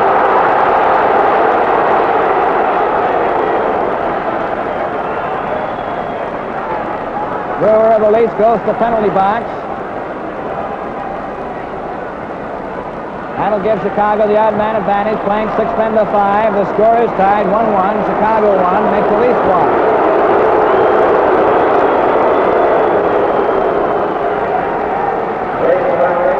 Number 2, Brewer. 2 minutes for high sticking. High sticking. Time 10:38. 10:38 is the official time of the high sticking penalty to Brewer. So Chicago will send out Hay, McDonald, Hull, Palat, and Makita. The Leafs will counter with Pulford and Nevin, Horton and Stanley. As the Blackhawks have the man advantage, 6 men to 5. The score is tied 1-1 at the 10:38 mark of the second period. It's on the face-off. The puck goes from Hull back to Makita. Makita was stopped by Pulford, and Pulford shot the puck down the ice. Palat goes back for it, number 3, behind the Chicago goal, to south end of my right, and leaves it there for Stan Makita. Makita now working his way out. Going up to his own blue line, up to the checkered line in center, gains momentum, clears the puck into the Leaf zone, is dumped by Horton. Nevin finds an opening and shoots it down the ice. Palat goes back for it for Chicago. Palat waiting, still in front of his own net. Chased back, gave it to Hay, and Hay starts up now. He left it for Makita. Makita up to center ice. Long shot. Bauer knocked it down, shot it off to the side. Nevin cleared it, but not out. Pulford got the rebound, went after it, ran into Makita. Makita then checked by Nevin. Nevin going down, one man back. Tried to go around Palat, and it was too well covered. 8 minutes and 15 seconds remaining in the second period. Up for McDonald. He rolls it through. Bauer came out of the net, cleared it, but not out. Hay keeps it in. 45 seconds left in Brewer's penalty. A pass to McDonald in the corner. McDonald back to Hay, back to Makita. Makita couldn't keep it in. He's bumped by Pulford, and the puck goes over to Palat. Palat goes back into his own zone. A pass ahead to Makita. Makita's bumped by Pulford and knocked down. And a pass over on the right wing to McDonald. Up at center ice. A pass over to Hay over the line. Hull tried to help him out. It's against the boards. He passed it over to Makita. Makita getting set to shot. Bauer caught it and held onto it for a face-off. 7 minutes and 33 seconds remaining in the second period, and the score is tied 1-1, a 1-all tie.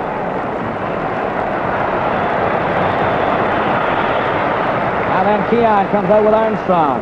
12 seconds left in the penalty to Brewer.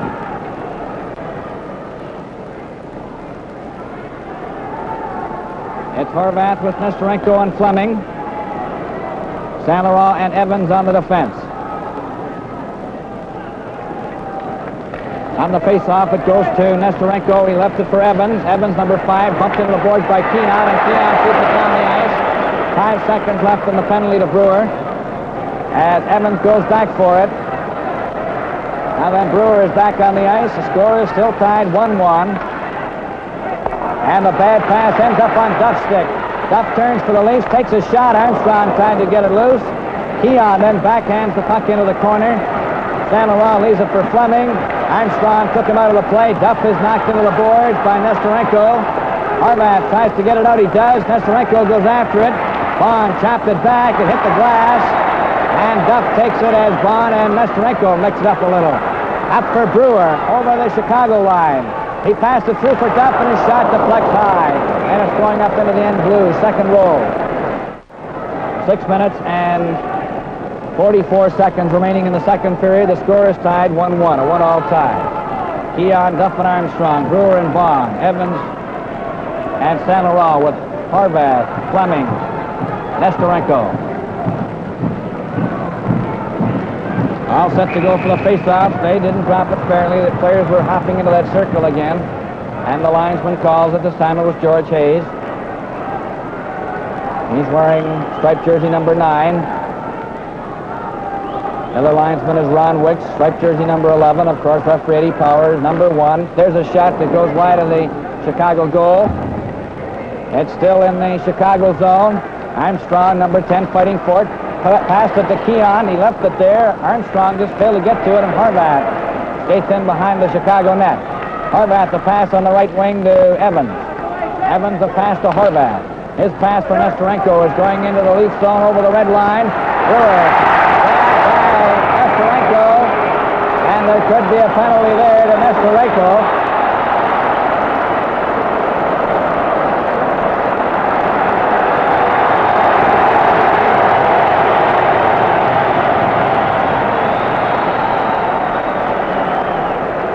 Nestorenko of Chicago gets the gate. And that gives the Leafs the odd man advantage now, playing 6 men to 5. It's a 1-1 tie. Chicago 1, Toronto Maple Leafs 1. Number 15, Nestorenko. 2 minutes for roughing. Time 13:43. 13:43 is the time of the roughing penalty to Nestorenko. Faceoff goes back into the Chicago zone. And the Leafs are sending out Stanley. Along with Horton, Kelly, Stewart, and Mahavlich.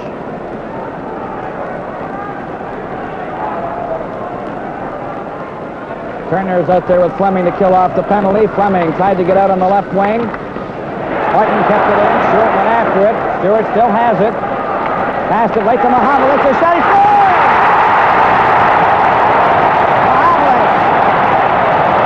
Mahavlich has made it 2-1.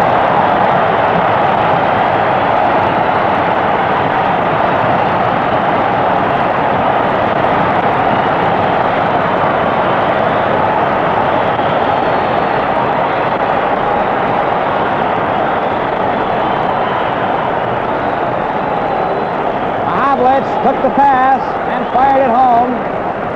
And it's now 2-1 for the Toronto Maple Leafs.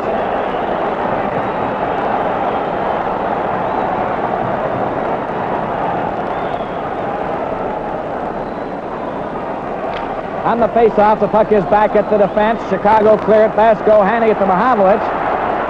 And he shot it into the Chicago zone. Basco is watched by Kelly. Pair of fours. Then Hull knocks Stewart down. Stewart and Hull both go down on the second try. Hull trying to fight his way out. And it's Hay pass to Nestorenko. Nestorenko coming down over the blue line. Getting set. Pass it out in front. Stewart. Time 13:54. Nestorenko grabbing the Leaf corner again, and he gets another penalty.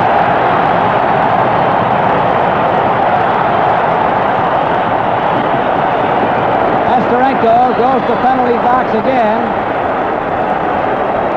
as he grabbed the Leaf player. And we'll give you the official time of that goal in just a moment. It was Mahavlich from Kelly and Stewart. Chicago penalty. Here's the number penalty. 15, Nestorenko. 2 minutes for high sticking.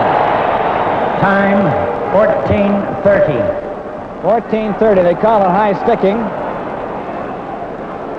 And the puck goes from Armstrong back to Horton. Horton over to Kelly. Kelly moves up the center. A pass to Duff into the Chicago zone. Kelly races in after it. Pass it back for Duff. A shot.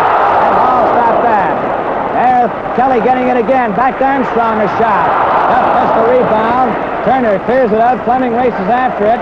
And Horton flipped it back. Turner falls up though for Chicago over the line. Takes a shot. Bauer juggled it and whacked it to the blue line. Saint Laurent keeps it in.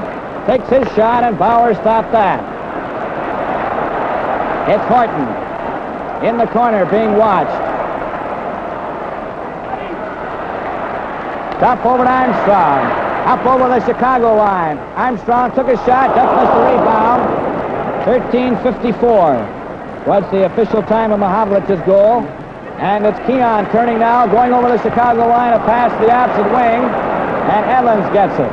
Evans just shoots it out to center ice, and Stanley passes it to Armstrong, over to Keon, over the line offside. And Keon was dumped by Fleming. This game is coming to you direct from Maple Leaf Gardens in Toronto. In the second period, Toronto Maple Leafs 2, Chicago Blackhawks 1. Last scoring play, Mahovlich from Kelly and Stewart. Nesterenko in the penalty box. It goes back over Brewer's stick into the Leaf zone, and Brewer goes back for it. Brewer watched by Fleming. Brewer gets it to Pulford. Pulford to Litzenberger. Litzenberger clears the puck into the Chicago zone, goes after it. Fleming beat him to it. Litzenberger tried to center it. It's Litzenberger getting the puck, passed it right in front of the net, and it was cleared by Palat to center ice. Nesterenko has 30 seconds left in his penalty as Pulford. A pass to Nevin. Over the line, he tried to relay it. Palat comes up with it, cleared it out to center ice. Bond moves up for the Leafs, number 21, goes through the defense, but lost possession of the puck. And Turner takes it for Chicago, cleared it around on the boards. It comes back to Bond. Bond takes his shot, it bounces to Palat, and Palat clears it over on the right wing to Turner. Turner down at center ice. Over the blue line, stopped by Brewer, and Brewer turns with Pulford. Nesterenko is back on the ice. Brewer, partially checked by Nesterenko. Pulford bumps into Makita. Hull gets over the line for Chicago. Watched by Nevin. Nesterenko's out there with him. Hull tried to center it, ran into Pulford. Goes into the corner on the opposite side. Palat centered it out in front, and the Leafs with Litzenberger being bumped. It's cleared to the blue line. Nevin goes after it. Nevin goes down the ice for the Leafs over the Chicago line. Goes right in on goal. Hull made the save on Nevin. Back for Bobby Hull. Up over the Leaf line. The shot. Karam wide. Bauer leaves it for Stanley over to Litzenberger. Litzenberger ran into Makita. He chopped it back, and the Leafs get a two-man break, one man back. It's Pulford and Nevin going in together. Pass to Nevin, back to Pulford, and he put from behind. Was shot by Bond as he ran into Dalleroy, and the puck goes against the board. Play is called, and there's going to be a penalty. Frank Mahovlich has scored, as has Dave Keon in the second period, and the Maple Leafs have taken the lead 2-1 over the Chicago Blackhawks. And as you watch Frank Mahovlich celebrate after that goal, John Bauer, here's a man at this particular point in his career who has not had really the extra pressure attached to him that would come later on by general manager and coach Punch Imlach, that would cause him to have a lot of health problems and subsequently be traded. But the year before, in 60-61, he has scored 48 goals, and after this playoff series, the next year, as a matter of fact, the Chicago Blackhawks would offer him, or at least offer the Leafs, $1 million for him. I don't think Frank was going to get an awful lot of that money, but the Leafs were offered the $1 million, but subsequently was turned down. Obviously, he and Hull, the two prominent left wingers in the game at this point in their careers. Oh, definitely, and I was certainly glad the deal didn't go through, because I still think Frank was a great hockey player for our team, and when he got that goal, he was so happy and thrilled, like you mentioned. He was in second heaven there, and he was a big asset to our, and he backchecked, and he skated too, by the way, so Punch had him really going then for some reason or other. But they had their personal problems or something like that, and it hurt Frank a little bit, but it was all ironed out later on anyway. Now, John, as far as Mahovlich is concerned, the one thing that you remember is that long, graceful stride, that puck way out in front of him, and he didn't shoot the puck much less than velocity-wise than Bobby Hull, and you had to funnel around with him in practice. That's right, yeah. Well, Frank had a good shot, a good rising shot. It would go up like this on you, so you had to pull up a little bit on him. And Punch always thought out that, I was going puck shy or something. But it wasn't true. One head, I want to keep it, eh? But but Frank was, he worked hard in practice too, and those long strides fooled everybody. He can take off when he wanted to take off. And he could accelerate too. And accelerate really quickly. Yep. So the Leafs have taken the lead. Frank Mahovlich has scored his third goal of the playoffs from Ron Stewart and Red Kelly. Let's go back upstairs now to Bill Hewitt. A lot of Chicago, a hooking penalty.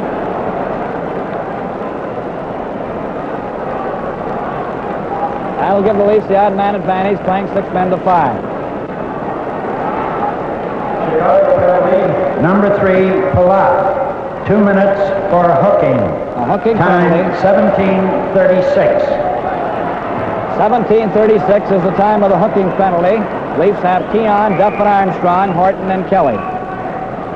Toronto Maple Leafs 2, Chicago Blackhawks 1. It's back to Kelly. Kelly took his shot. That's wide. Armstrong got the rebound. Armstrong back to Horton. Horton took his shot. Right back to Armstrong again. Armstrong turns.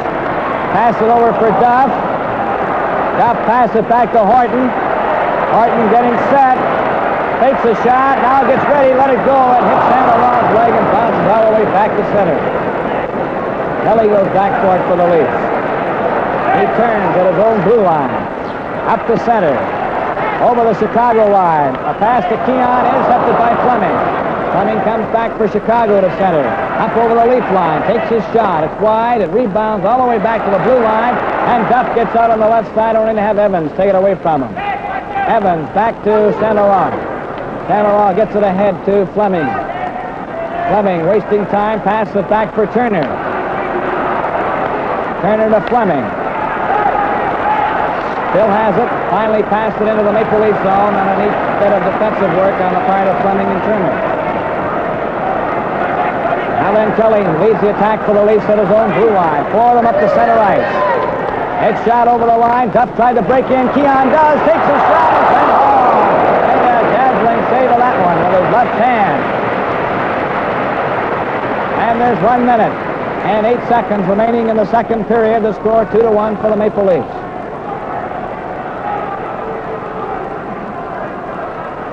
Face off in the Chicago zone to the left. Fulford with Nevin and Mahavlich, Horton and Stanley. There's still about 43 seconds left in the penalty to Pierre Palat.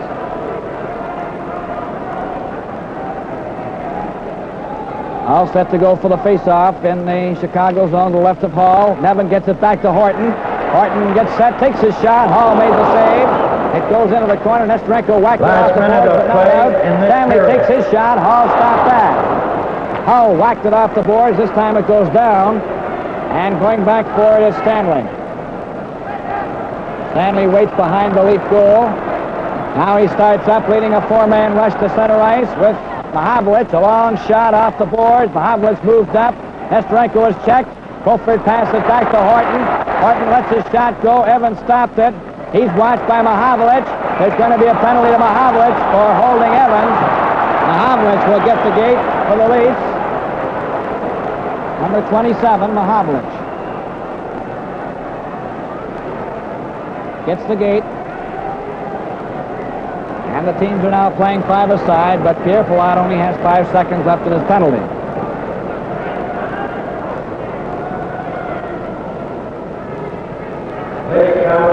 Number 27, Mahavlich. 2 minutes for holding.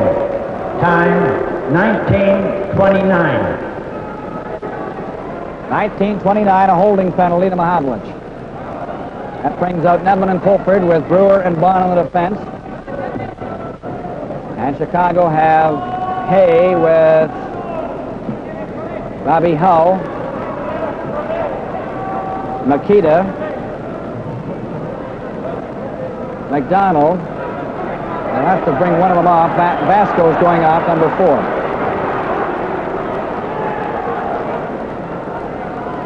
Bard and Brewer on the defense for the Maple Leafs with 31 seconds remaining in the second period. The Leafs 2, Chicago Blackhawks 1.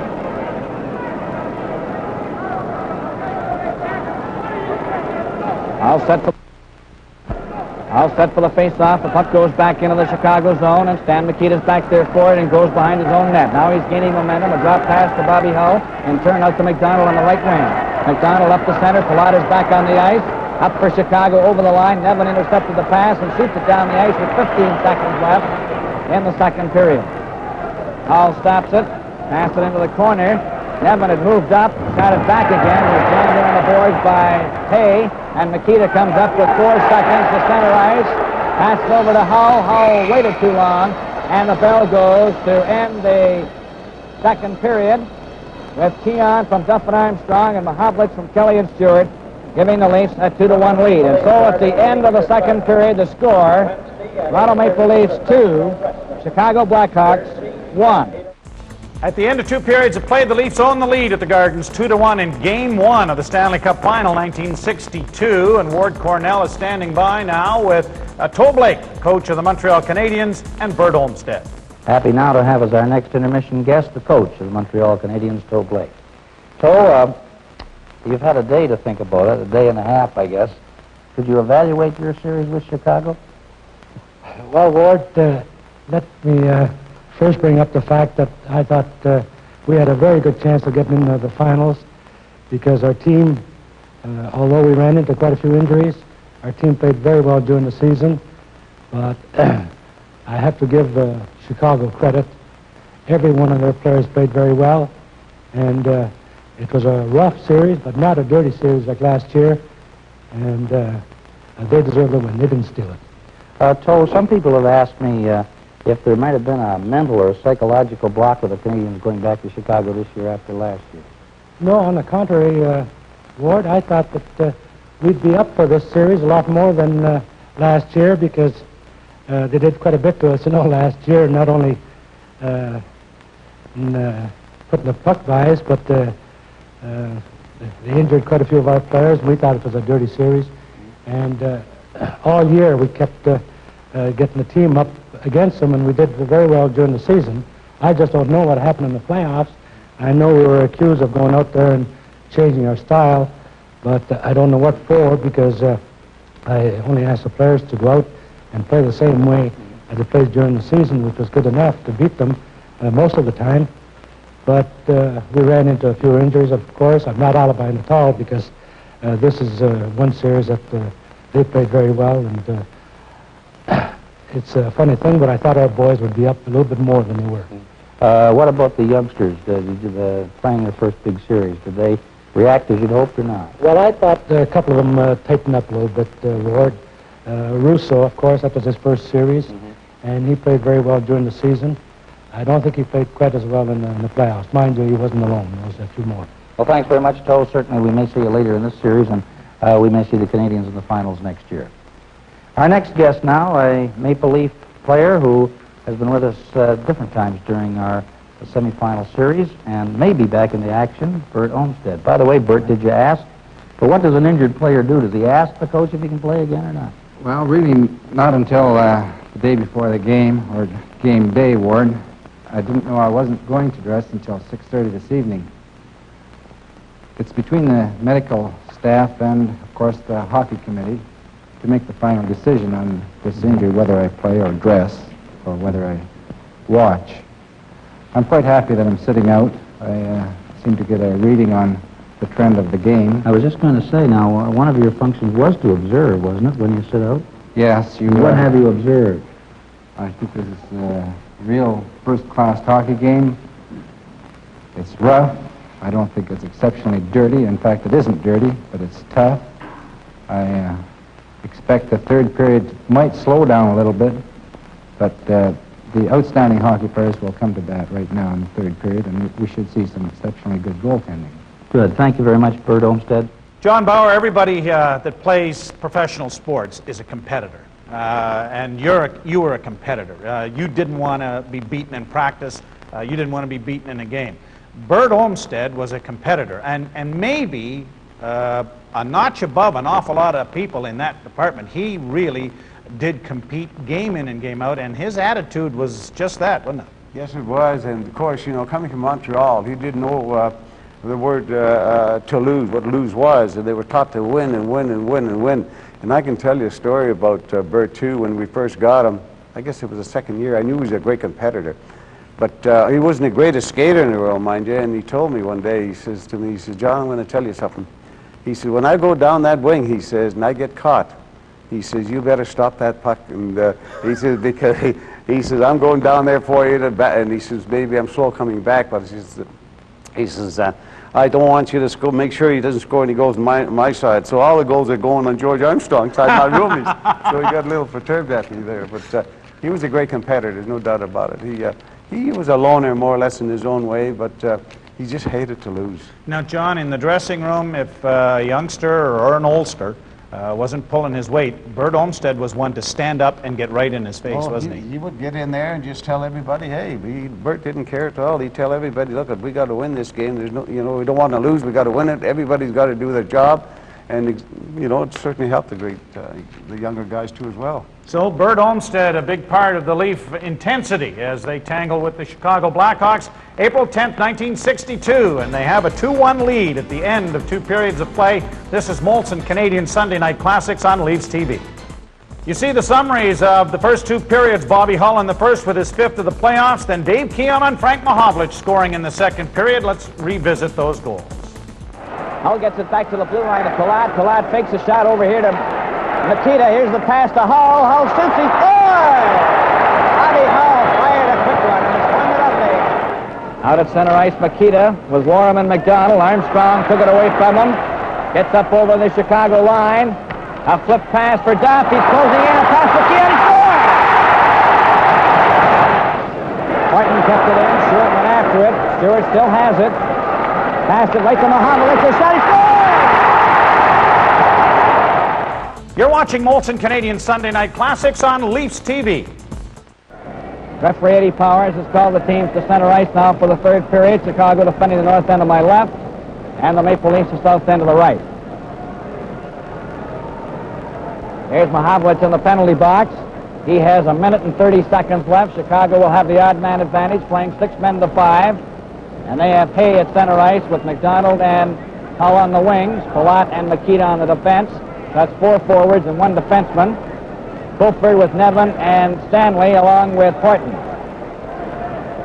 From the faceoff, the puck is cleared up to the Chicago blue line, and it's Palat back for it. Just started the third period, and it's 2-1 for the Maple Leafs as Nikita at his own blue line is stopped by Fulford and shot back into the Chicago zone. Back there for it is Palat. Palat holds it there. Pass it ahead to Nikita at his own blue line up to center ice. Up to the Leaf line and over. Stopped by Stanley and shot down the ice again. Going back for it, Palat. And he waits there behind the Chicago goal. He's bumped by Nevin. Fulford goes in after it, number 20, jammed against the boards by Hull. Hay tries to get it. And they hold it there for a face-off, but it'll come outside the blue line. Approaching the 1 minute mark in the third period. 2-1 for the Maple Leafs over the Chicago Blackhawks.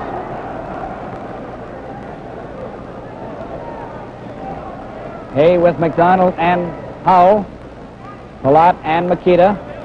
Facing Nevin with Fulford, Horton, and Stanley. The puck is back to Palat. Palat coming up the center. Up over the Leaf line with a pass on the left wing. Horton knocked it down, but Hull keeps it in. He shoots it wide of the Leaf goal, ends up behind the net. Stanley goes after it. He can't get it out, gets it again, hit Hay with it.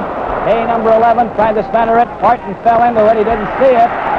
Hull is jammed there by Fulford, and there's no further play.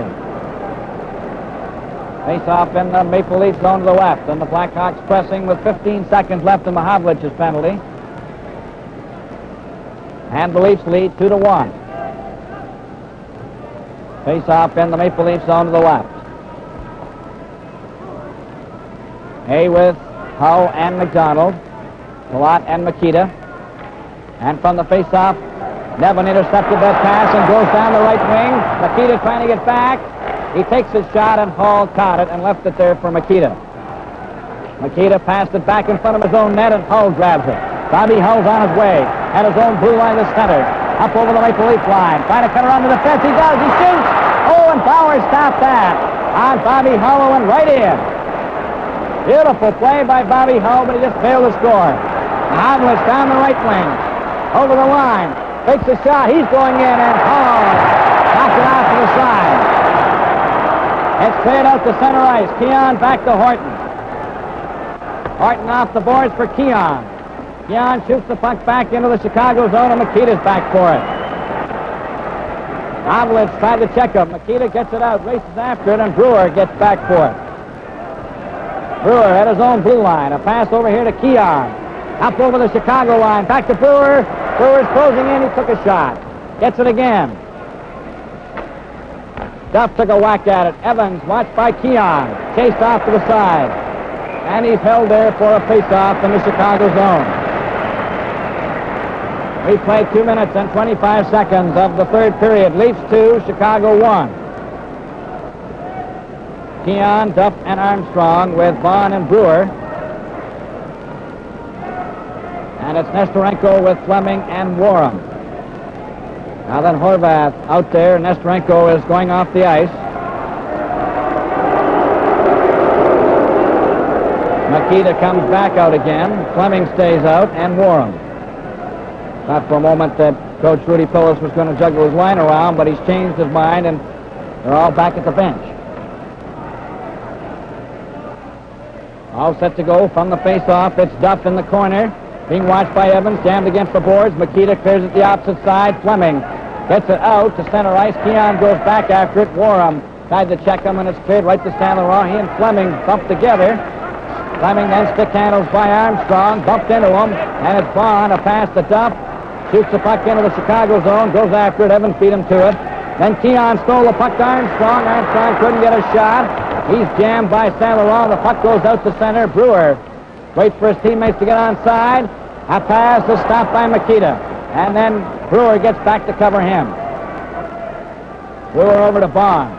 Vaughn out to Armstrong. It goes down the ice. It's going over the red line. Evans will touch it. He does, and it's called for icing. And we played 3 minutes and 11 seconds in the third period. Toronto Maple Leafs leading 2-1. That's icing against the Maple Leafs, and a face-off in the Maple Leaf zone to the right.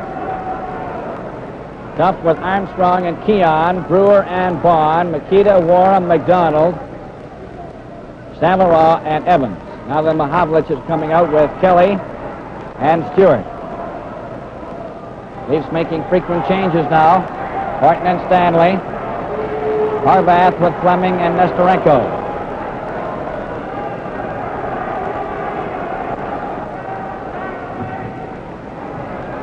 All set for the face-off in the Maple Leaf zone to the right. Puck is dropped. It comes back to St. Laurent. St. Laurent takes his shot. It goes into the corner. Stanley flicks it to the blue line, and Mahavlich brings it out. Mahavlich to Kelly. Kelly over the line. He spun around, but comes up with it again. Passed it back. There's going to be a penalty here. Ball to Chicago. Fleming, number 6, is coming to the penalty box.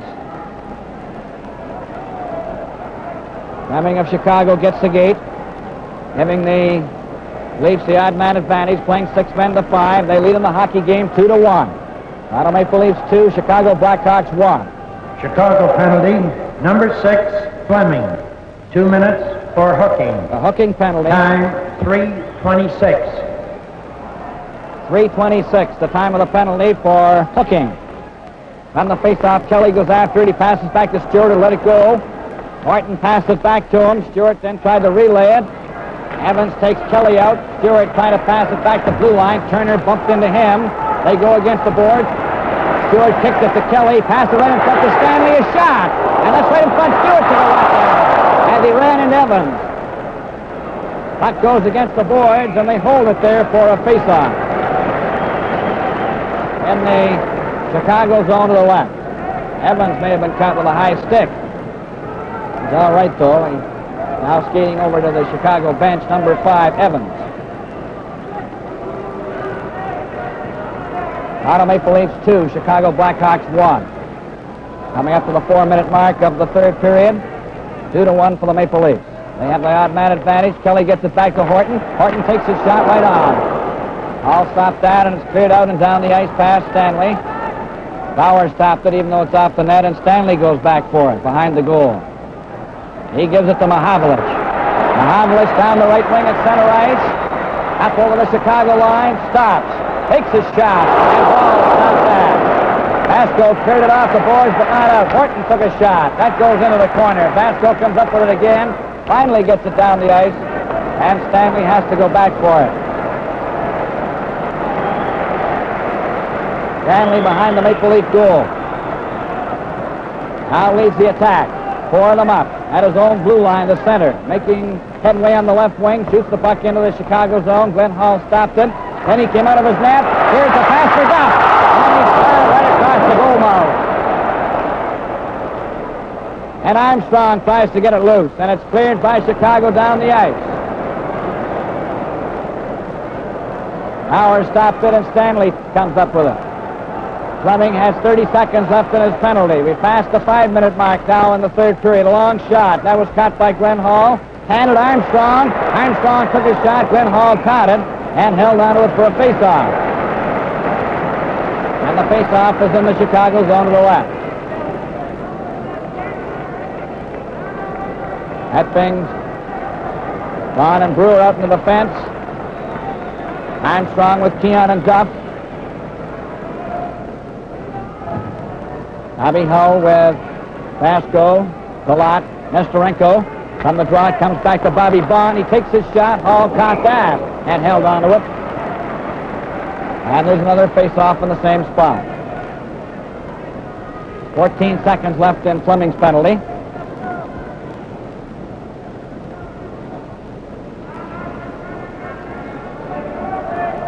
On the face-off, the puck goes near the Chicago goal. Behind it for Palat. Palat cleared it to Nestorenko. Nestorenko starts to come out. His pass was stopped by Keon. Back to Brewer. Brewer, number 2. A pass for Keon behind him. Vasco intercepts, shoots it down the ice. It's going over the red line. Bauer stopped it. And Brewer comes up with it. It would have been called icing had Bauer not touched it. Then Brewer shoots the puck down the ice into the Chicago zone. That's stopped by Glenn Hall, even though it came from the side. Palat passes it ahead to Makita. Makita with Nestorenko on his right, Hall on his left. Over the line to Nestorenko. Back to Bobby Hull, and it's still a kick. And Duff goes back with Armstrong. Over the line, Duff takes his shot, stopped by Vasco. Hands it right to Duff. Duff moving in with a pass to Armstrong. With it on goes, he scores!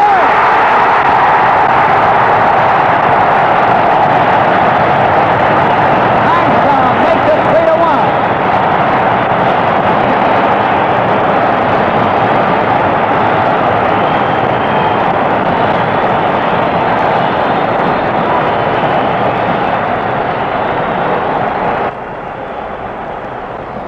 George Armstrong, number 10, the captain of the Maple Leafs, scoring the third goal for the Leafs. They now lead 3-1.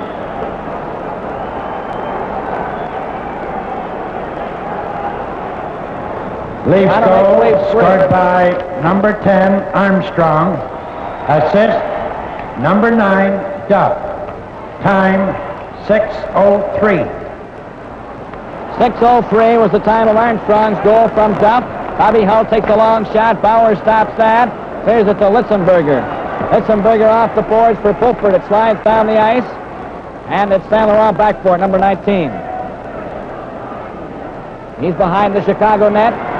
Gets right in front of his own goal. Leaves it for Nevin to Litzenberger. And Litzenberger took a whack at it and failed to put it in the net. Litzenberger gets another try. Litzenberger falls down. Nevin pokes at it. Hull had him covered. Hay as well. Saint Laurent cleared into the corner, the opposite side. Balfour passes to Evans. Evans, a pass over to Hull. Hull gets it out to Balfour on the right wing, up to the Leaf line. He's stopped by Litzenberger, who shoots it down the ice. Going back for it is Evans, number 5. Evans passes it behind the net for Hull. Pulford had him covered. Pulford gets the puck with Nevin to Litzenberger to Nevin. Nevin trying to get set. And Hay takes it away from him, number 11.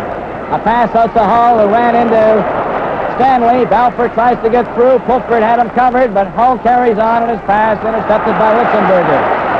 Litzenberger, a pass to Horton. Up over the Chicago line. Knocked it into the corner. Pass to right in front of the net. And it's Hay ahead to Hull. One man back. Going down with Balfour.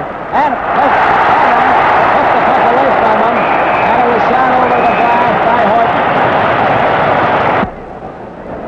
12 minutes and 18 seconds remaining in regulation time. Toronto Maple Leafs 3. Chicago Blackhawks 1. From the face-off, Stewart stole the puck for the Leafs. Gets it out over the blue line. A long pass to Kelly. Kelly tried to relay it. It's at the Chicago line. Kelly back to Stewart. Kelly's knocked down. Stewart stick handle over the line, lost it. Mahavlich turns at center and shoots it high over the glass. Face-off will be on the Chicago side of the checkered line at center ice. 11 minutes and 58 seconds remaining in regulation time. 3-1 for the Toronto Maple Leafs over the Chicago Blackhawks.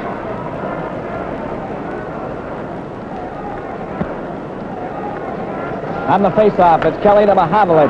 Over towards Bond. Fleming could fit the in, and it's Kelly turning at center ice. He's bumped by Palat. Mahavlich taking it down the left side, trying to cut in. Trying to pass it in front for Stewart. It does go in front, but Palat covers up for Chicago. Handed it to Stewart, to Mahavlich. Back to Kelly. Kelly shoots, and Glenn Hall caught that and held it for a face-off.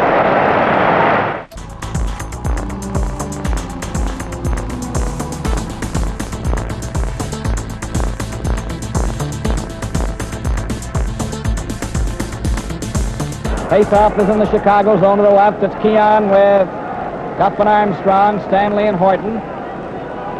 McDonald, Warham, Makita, Stanley and Evans. Up for Kenny Warham. He failed to get over the line as Keon breaks it up. A pass for Duff. Missed a check. Keon shoots it the rest of the way. It hit the linesman. Gets it again. Back to Duff. Duff fakes a shot. Lets it go. Duff failed to reflect it. Back for Chicago. Stanley on the left wing. A pass to the blue line. It rolls into the Maple Leaf zone. Warham, a pass in front of the net, and Horton breaks it up. Horton shoots it off the boards out to center ice. Stanley back to McDonald. McDonald watched by Armstrong. Jammed in on the boards. Keon tried to steal it. Makita took it away from him. Makita up to the Maple Leaf line. Tried to go through, and he's knocked down. Keon cleared it to the blue line and out. Evans shoots it back offside as McDonald was inside the blue line. 10 minutes and 44 seconds remaining in regulation time. Toronto Maple Leafs 3, Chicago Blackhawks 1. It's 1-0 Chicago into the first period, 2-1 for the Leafs into the second, and the Leafs have added one in this third period to give them a 3-1 lead. Stanley gets it up for Keon, number 14. It flicks it back to the Chicago defense.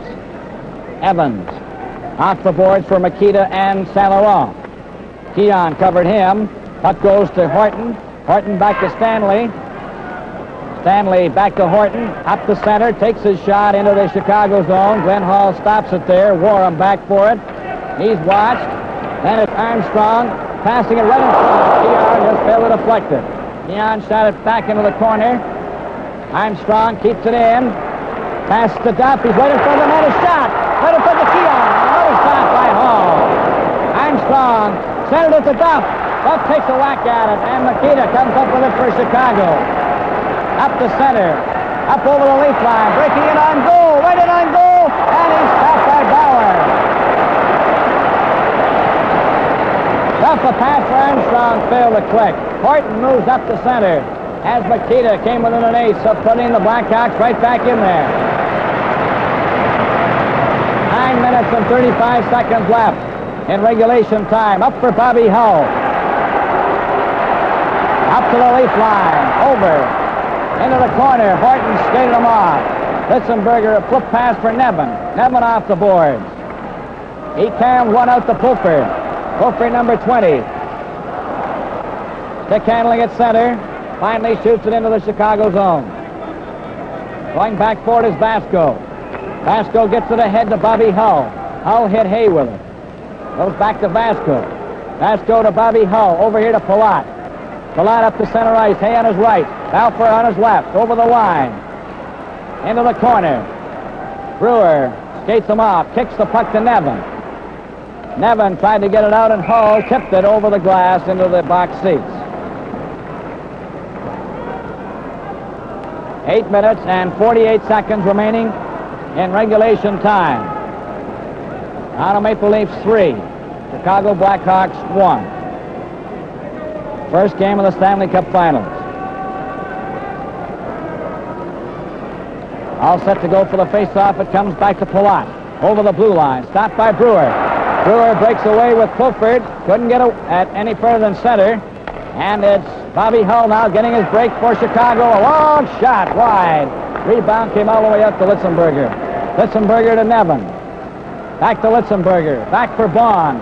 Bond moves up on the right wing, gets over the red line, and shoots it into the Chicago zone. Going back for it is Vasco. Vasco to Palat. Palat clears it out for Bobby Hull. He's stopped by Bond. And a pass to Hay. Stopped by Nevin on a pass to Vasco. Nevin trying to cut around the defense. Passed it near the goal. Fulford rolled it, and Hay gets it for Chicago. Over on the wing to Bobby Hull. Ahead to Palat.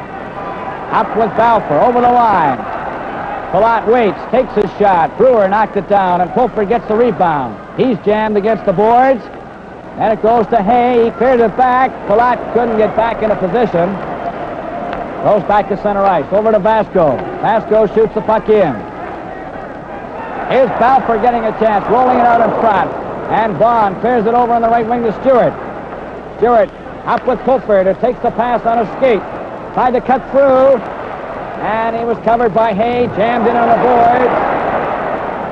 Hull gets away from Mahavlich. Fulford gets up slowly. Up to center ice for Hay to Balfour. He tries to go over the line, and it's Mahavlich turning for the Leafs. Mahavlich down the left wing. Gets over the line. Goes after the puck. Balfour's jammed in on the board. Mahavlich sending it out in front of Stewart, and the Blackhawks break it up, clearing it to center ice. And they're going from end to end. Now then Mahavlich shoots it in. Goes to Stanley from Glenn Hall. Into the corner for Dollar Stanley. Out to Nestorenko. With Horvath. Over on the wing to Stanley. They're going in on goal, and the puck is shot into the corner. The Leafs clear it to the blue line, out to center ice again. 6 minutes and 35 seconds. Remaining in regulation time as Kelly gets a break for the Leafs. Goes over the line. He's dumped by Stanley. Back up the ice for Evans. Up the center. Up to the Leaf line. It goes through the defense, and Armstrong came from nowhere to pick it up. Armstrong tried to pass, and it failed to click. Horvath is watched, but still has it. Nestorenko went inside the blue line. Then Stanley moved up, and he's checked. Horton comes back for the Leafs to center. Takes a long shot. Glenn Hall caught that. 6 minutes and 3 seconds remaining in regulation time. Toronto Maple Leafs 3, Chicago 1. Nestorenko over on the left wing is checked by Armstrong. And Horvath gets it, number 9. He missed Keon with a check. And Nestorenko gets it back to Stanley. Stanley back to Nestorenko, stopped by Duff. Horvath gets it back to Evans. Evans over to Fleming. Fleming tried to deflect it in, and Armstrong's got it again. He passed it over to Keon. Going in with Duff. Keon stops. Back to Horton. Horton takes his shot. Scores! Horton makes it 4-1.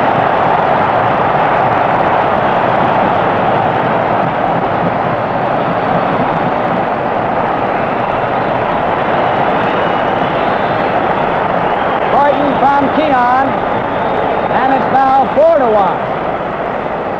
That was a long shot just inside the left goal post. And the Leafs are now leading 4-1.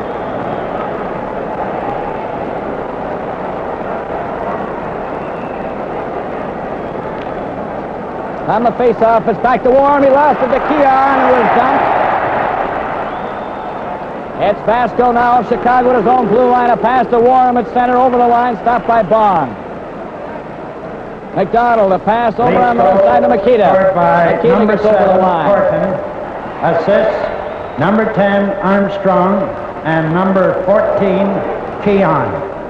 Time, 14:32. 14:32, the official time, as the Leafs clear the puck down the ice. It's going over the red line. Vasco back to touch it. He does. And there's 4 minutes and 51 seconds remaining in the third period in regulation time. This game is coming to you direct from Maple Leaf Gardens in Toronto. Tim Horton along with George Armstrong have scored in the third period. The Leafs have a comfortable 4-1 lead here in Game 1, midway through the third period. George Armstrong has got a goal and 2 assists on the night, and he is your longtime roommate, your longtime nemesis, your longtime protagonist as far as practical jokes and everything else. But here's a guy that is the consummate professional, a great captain, and as you said, couldn't break a paper bag with a shot. He was pretty lucky. That's right. He couldn't. He had the weakest shot, I think, of the whole team there. But he's, you know, even George was my roomie. As I don't know what everyone knows, but they know now he was my roomie for a long, long time, and we got to know each other really well. And there's a funny few stories about him there. I remember once checking in New York, and I had the TV on because I couldn't go to sleep for a while. And he said, "Wouldn't you know it, there'd be Indians in the Cowboy and Indian. Cowboy and Indian movie." What do you do? You know, when the Indians are winning, TV's great. And I'm watching, I'm thinking to myself, you watch, the white men will get back to them pretty soon. As soon as the Reds coach started, he'd go up and shut the TV off. Can you imagine that? You wouldn't let me turn it back George on being again. a native Indian from Skeet, Ontario, but he did a lot of practical joking on you. I know he painted your wife's car up in Peterborough for you, and he also terrorized you personally too. Yeah, he pulled another one in the dressing room too, Joe. There, you know, when you have a partial plate net, you can't play with it in case something ever get hurt. You know, you might swallow it and choke or something. But they always had a little cup in the room there, and you put your false teeth in there, and looked like I'm about 90 years old. But anyway, we put it on there for safety precautions. And we had a practice that day, and usually I wasn't too sharp, and I wanted the guys to stay out, and everybody went in right after the practice was over, except just about everybody, except one guy, and that's Larry Hillman. And I couldn't, there's something fishy going on. I didn't quite understand. But anyway, I had a few shots, 5 minutes, and I went in the dressing room, and first thing you know, you reach up, grab your teeth. So I grabbed a hold of them, and I put them in my mouth, and I looked at them, and they're not my teeth.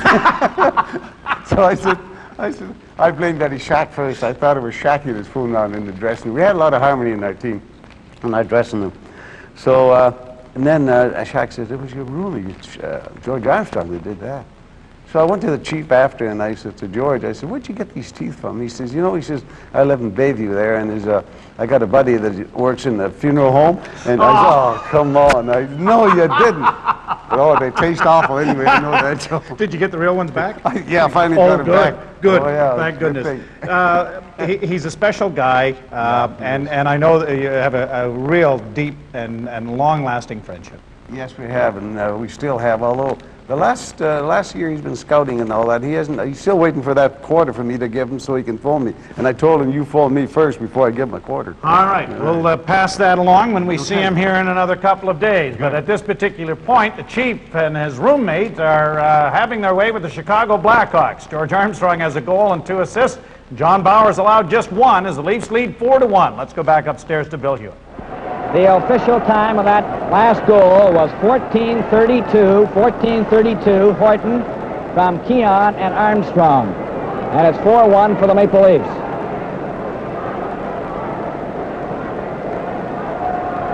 Harris is out on the ice for the first time in the game, number 15 for the Maple Leafs, with Litzenberger and Nevin.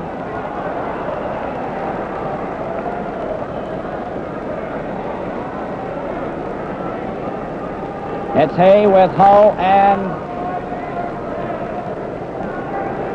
number 20 is Kureluk out there for the first time in the game for Chicago. Number 20, Kureluk. There's a shot that's stopped. It's brought up by Nevin to his own blue line to center ice for the Leafs. Up over the Chicago line, still has it, takes his shot. Hall stopped that, and Vasco comes up with it. Vasco to Kureluk, who cleared it out over the blue line. Harris shoots it right back in again. Vasco back for it for Chicago. Clearing pass to Hay. Back to Vasco. Vasco gets away from Nevin and passes it to Hay. Hay coming up to his own blue line. Up to center ice. Goes over the line with Kureluk, and his pass stopped by Stanley. Stanley to Harris. Up to the Chicago line. Into the corner. Harris tried to pass, and he did! And Litzenberger missed it. Stanley took a shot. Ends up behind the net again. Harris tried to center. Litzenberger is knocked into the boards with Bobby Hull. Litzenberger gets it loose. Harris is jammed into the boards. He flipped it out in front anyway. And Palat comes up with it. Palat to his own blue line to Bobby Hull at center ice. Up over the Maple Leaf line. There's the shot. Bauer caught it. And he holds it for a face-off in the Maple Leaf zone. 3 minutes and 41 seconds remaining in regulation time. The Maple Leafs 4, Chicago 1. It was 1-0 Chicago into the first period, 2-1 for Leafs into the second, and the Leafs have added 2 more in this third period to take a 4-1 lead. And this is the first game of the Stanley Cup Finals.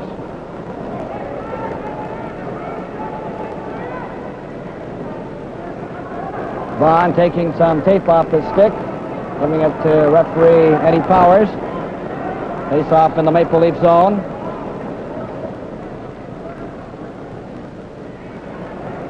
Now then, Brewer has a word with Kelly. Horvath is set for the face-off. The puck is dropped. He gets it to Kelly. Kelly flicks it out. Handed for Stewart, but St. Laurent broke it up, passed it off the boards. Bond of the Leafs at center. Cleared it to Stewart, who was jammed in on the boards. The puck goes back into the Chicago zone, and it's Evans back there for it. Evans, a long pass for Nestorenko up at center. Up over the Leaf line, a back pass to Horvath, a shot. That was wide. Bauer missed it.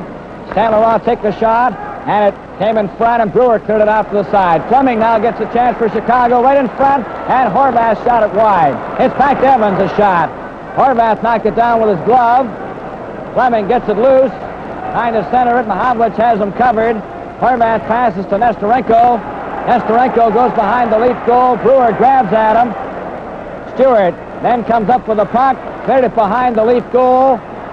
Bond then trapped to the other side. Horvath gets it back to Fleming. Fleming passed it in front. Bauer lets it go behind the net again, and Brewer comes up with it. And Bond was holding Fleming, and Bond of the Leafs is going to get a penalty. Bond of the Leafs was holding Fleming, and he'll get the gate.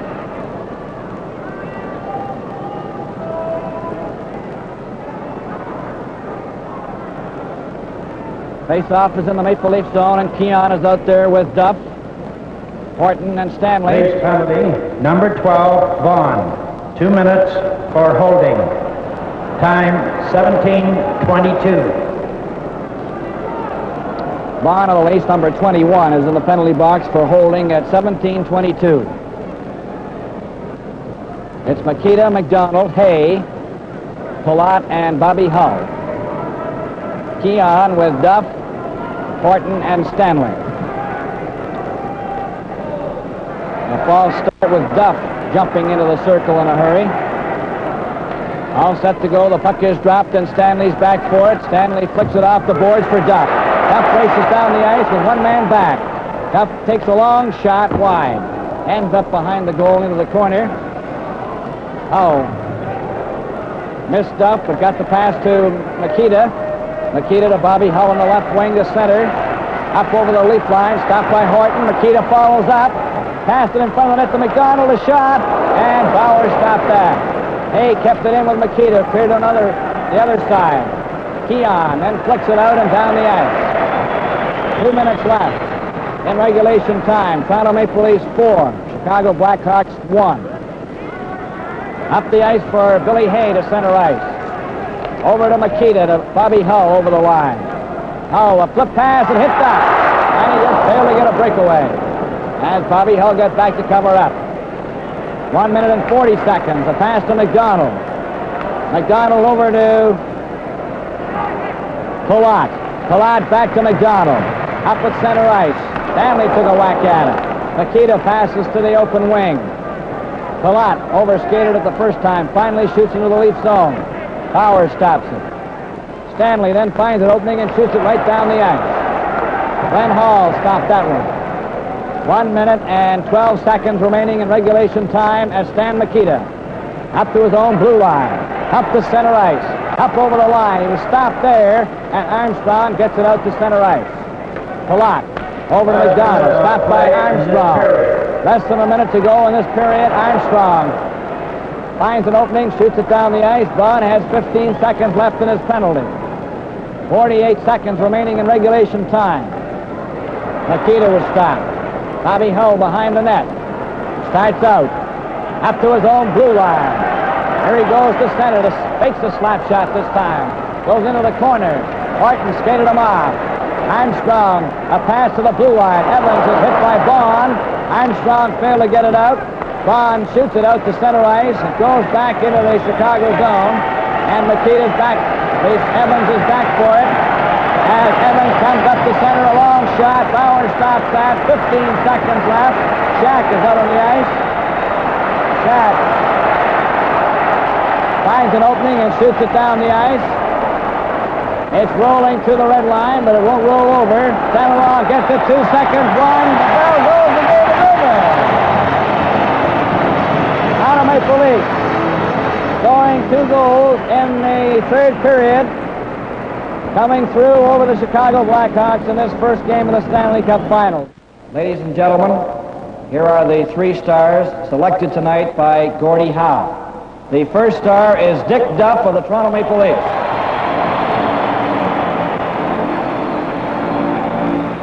The second star, Dave Keon, Toronto Maple Leafs. The third star, Bobby Hull, Chicago Blackhawks.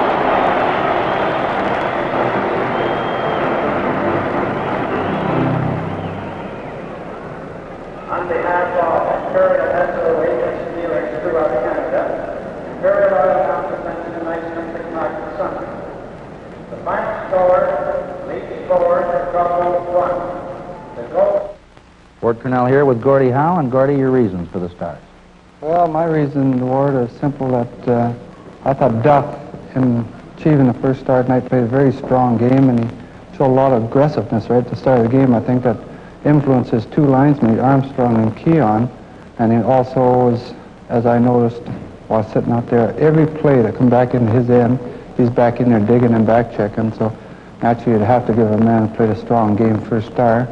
The other boy, Keon, who is always a good hockey player, all the time we played against Keon, he's played a good game. I understand he had a rough time against New York. I think he's shaken that. He got the initial goal, which is definitely a big goal. He also set up a couple others and played very strongly. And then Bobby Hull, who I have a lot of admiration for. He's a big, strong boy. And wherever Chicago was dangerous, it was when Hull was on the ice. And he, I'd say, would be the only Chicago boy actually did carry the potentials, because he was carrying that puck all night. And I don't know how he does it, actually. He's strong, I know, but only one man can do so much, and he seems to be doing just that. Any honorable mentions, Gord? Well, both goaltenders, I thought, played very strongly. Bauer, my good friend and fishing mate, and also Glenn Hall, my Saskatchewan buddy, they played very strong. And actually, I think Bauer helped in the first period. When Chicago had a better play, he helped keep the boys in it, and they always say as a goaltender makes a big save, it lifts the rest of the club. And when he come up with that big save against Bobby Hull when he made the rush come across front net, I was telling Emil Francis that might be the lift they needed, and it just as it proved out to be, I might have been a prophet on that because I was right. Yeah, good. Thank you very much, Gordie Howe, and you'll be back with us on Thursday night. Now up top to Foster Hewitt. That was a very convincing win by the Toronto Maple Leafs in the first game of the series, which may be called the black and blue series before it's over. They certainly hit each other with everything but the kitchen sink in that game, particularly in the first period. And I believe it was that fight in the first period that seemed to get the Leafs in the right frame of mind. And they were both trying to convince each other who was boss. I don't know who won that argument. But certainly, on the basis of the play, the Leafs never looked back after that first fight around the 12-minute mark in the first period. They played their positions perfectly. They scored 2 goals in the second period and 2 in the last period. They had to come back from a 1-goal deficit, which the Hawks scored in the first period, and it takes a good hockey team to do that, particularly against the Chicago Blackhawks. Now, the shots on goal, Toronto Maple Leafs outshot the Chicago Blackhawks 37-26. Once again, the final score in tonight's game, Toronto Maple Leafs 4, Chicago Blackhawks 1.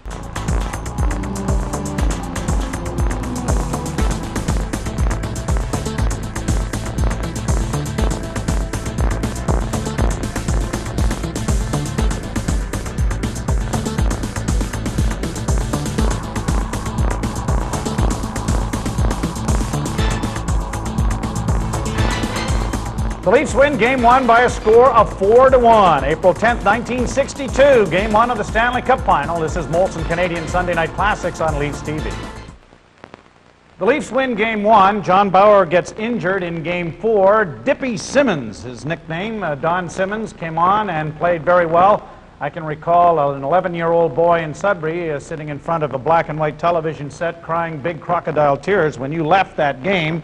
I thought, that's it, the Stanley Cup's gone, and Don Simmons played exceptionally well. Now, when the Cup was won in Game 6, where were you? Did you get onto the ice for the celebration? Where were you? I was in the dressing room. That's right. I was in the dressing room waiting just in case something else happened to Donnie Simmons, because we didn't have any other goaltender at that time. So they were going to give me a needle. If the worst comes to worst, they give you a needle, then freeze it, then you just put your equipment on. Because I think we were allowed 15 minutes or something like that to dress a goaltender. So I was just ready prepared, but he came up big. He came up really big. John, you win 4 Stanley Cups. The other 3, you're on the ice for. You're there. You're playing in the games and stuff like this. Was this a bittersweet kind of a pill to swallow? You had to be ecstatic that you won, but I'm not out there. I'm not out there. That had to. Did that hurt a little bit? It hurt. Yeah, sure, it hurt. Yeah, because you wanted to be in there, you know, with all the celebrations and everything else. But it just feels sometimes like you didn't do your part or something like that, Joe. You know, but you're still there and you want to win so bad. And I'm always pulling for your goaltender, for Donnie Simmons, because every shot he took, Joe, I'll tell you, my leg was okay in the dressing room. I didn't even feel my soreness, yeah. Now, when you won the Cup, how much money did you win in those days as far as a bonus was concerned? Do you recall? I can't recall, but I can cash my check in the shoe shine stand, Joe, so I really don't know how much because we've had, I can remember people telling us that if you won the Calder Cup, you may have won $3,000–4,000. If you won the Stanley Cup, you might have won $5,000 or $6,000. It wasn't a real big difference. No, it was in that category. Like, yeah, the government took half of it anyway. Well, so what are you as gonna do? they always but find it was a way nice. to do. It's nice to win. That's the key thing. Like, you know. And it's nice to have you here, as always. Thank and you. What's John Bauer up to these days besides terrorizing Nancy? Well, right now he's in Calgary to see his father, and he's up there, and he's still with the University of Windsor, and he's doing real well, and he's still feels that he wants to be a broadcaster, hockey broadcaster like yourself. That's I thank you very much for Johnny helping III. out much you can. Oh, absolutely. John And what are III. you doing? What are you up to? I am trying to keep in shape. I'm doing a lot of charity work, and I got a game this afternoon to go to, and for a little guy that's 10 years old. And I asked him, when I talked to him, I says, "Who's your favorite goaltender?" And he looked at me and he says, "I like Joseph." I says, "You like Curtis Joseph?" I said, "What about Johnny Bauer?" He says, "You're number 2." He says. And that's well. So See, I've got you reversed. I've got you number 1. I'll All put right. Curtis and the rest of them back at number 2. The greatest goaltender in Leaf history has been our guest, and we've taken him back to April 10th, 1962, as the Leafs win Game 1 of the Stanley Cup Final with the Blackhawks by a 4-1 count. We hope you've enjoyed it. This has been Molson Canadian Sunday Night Classics on Leafs TV.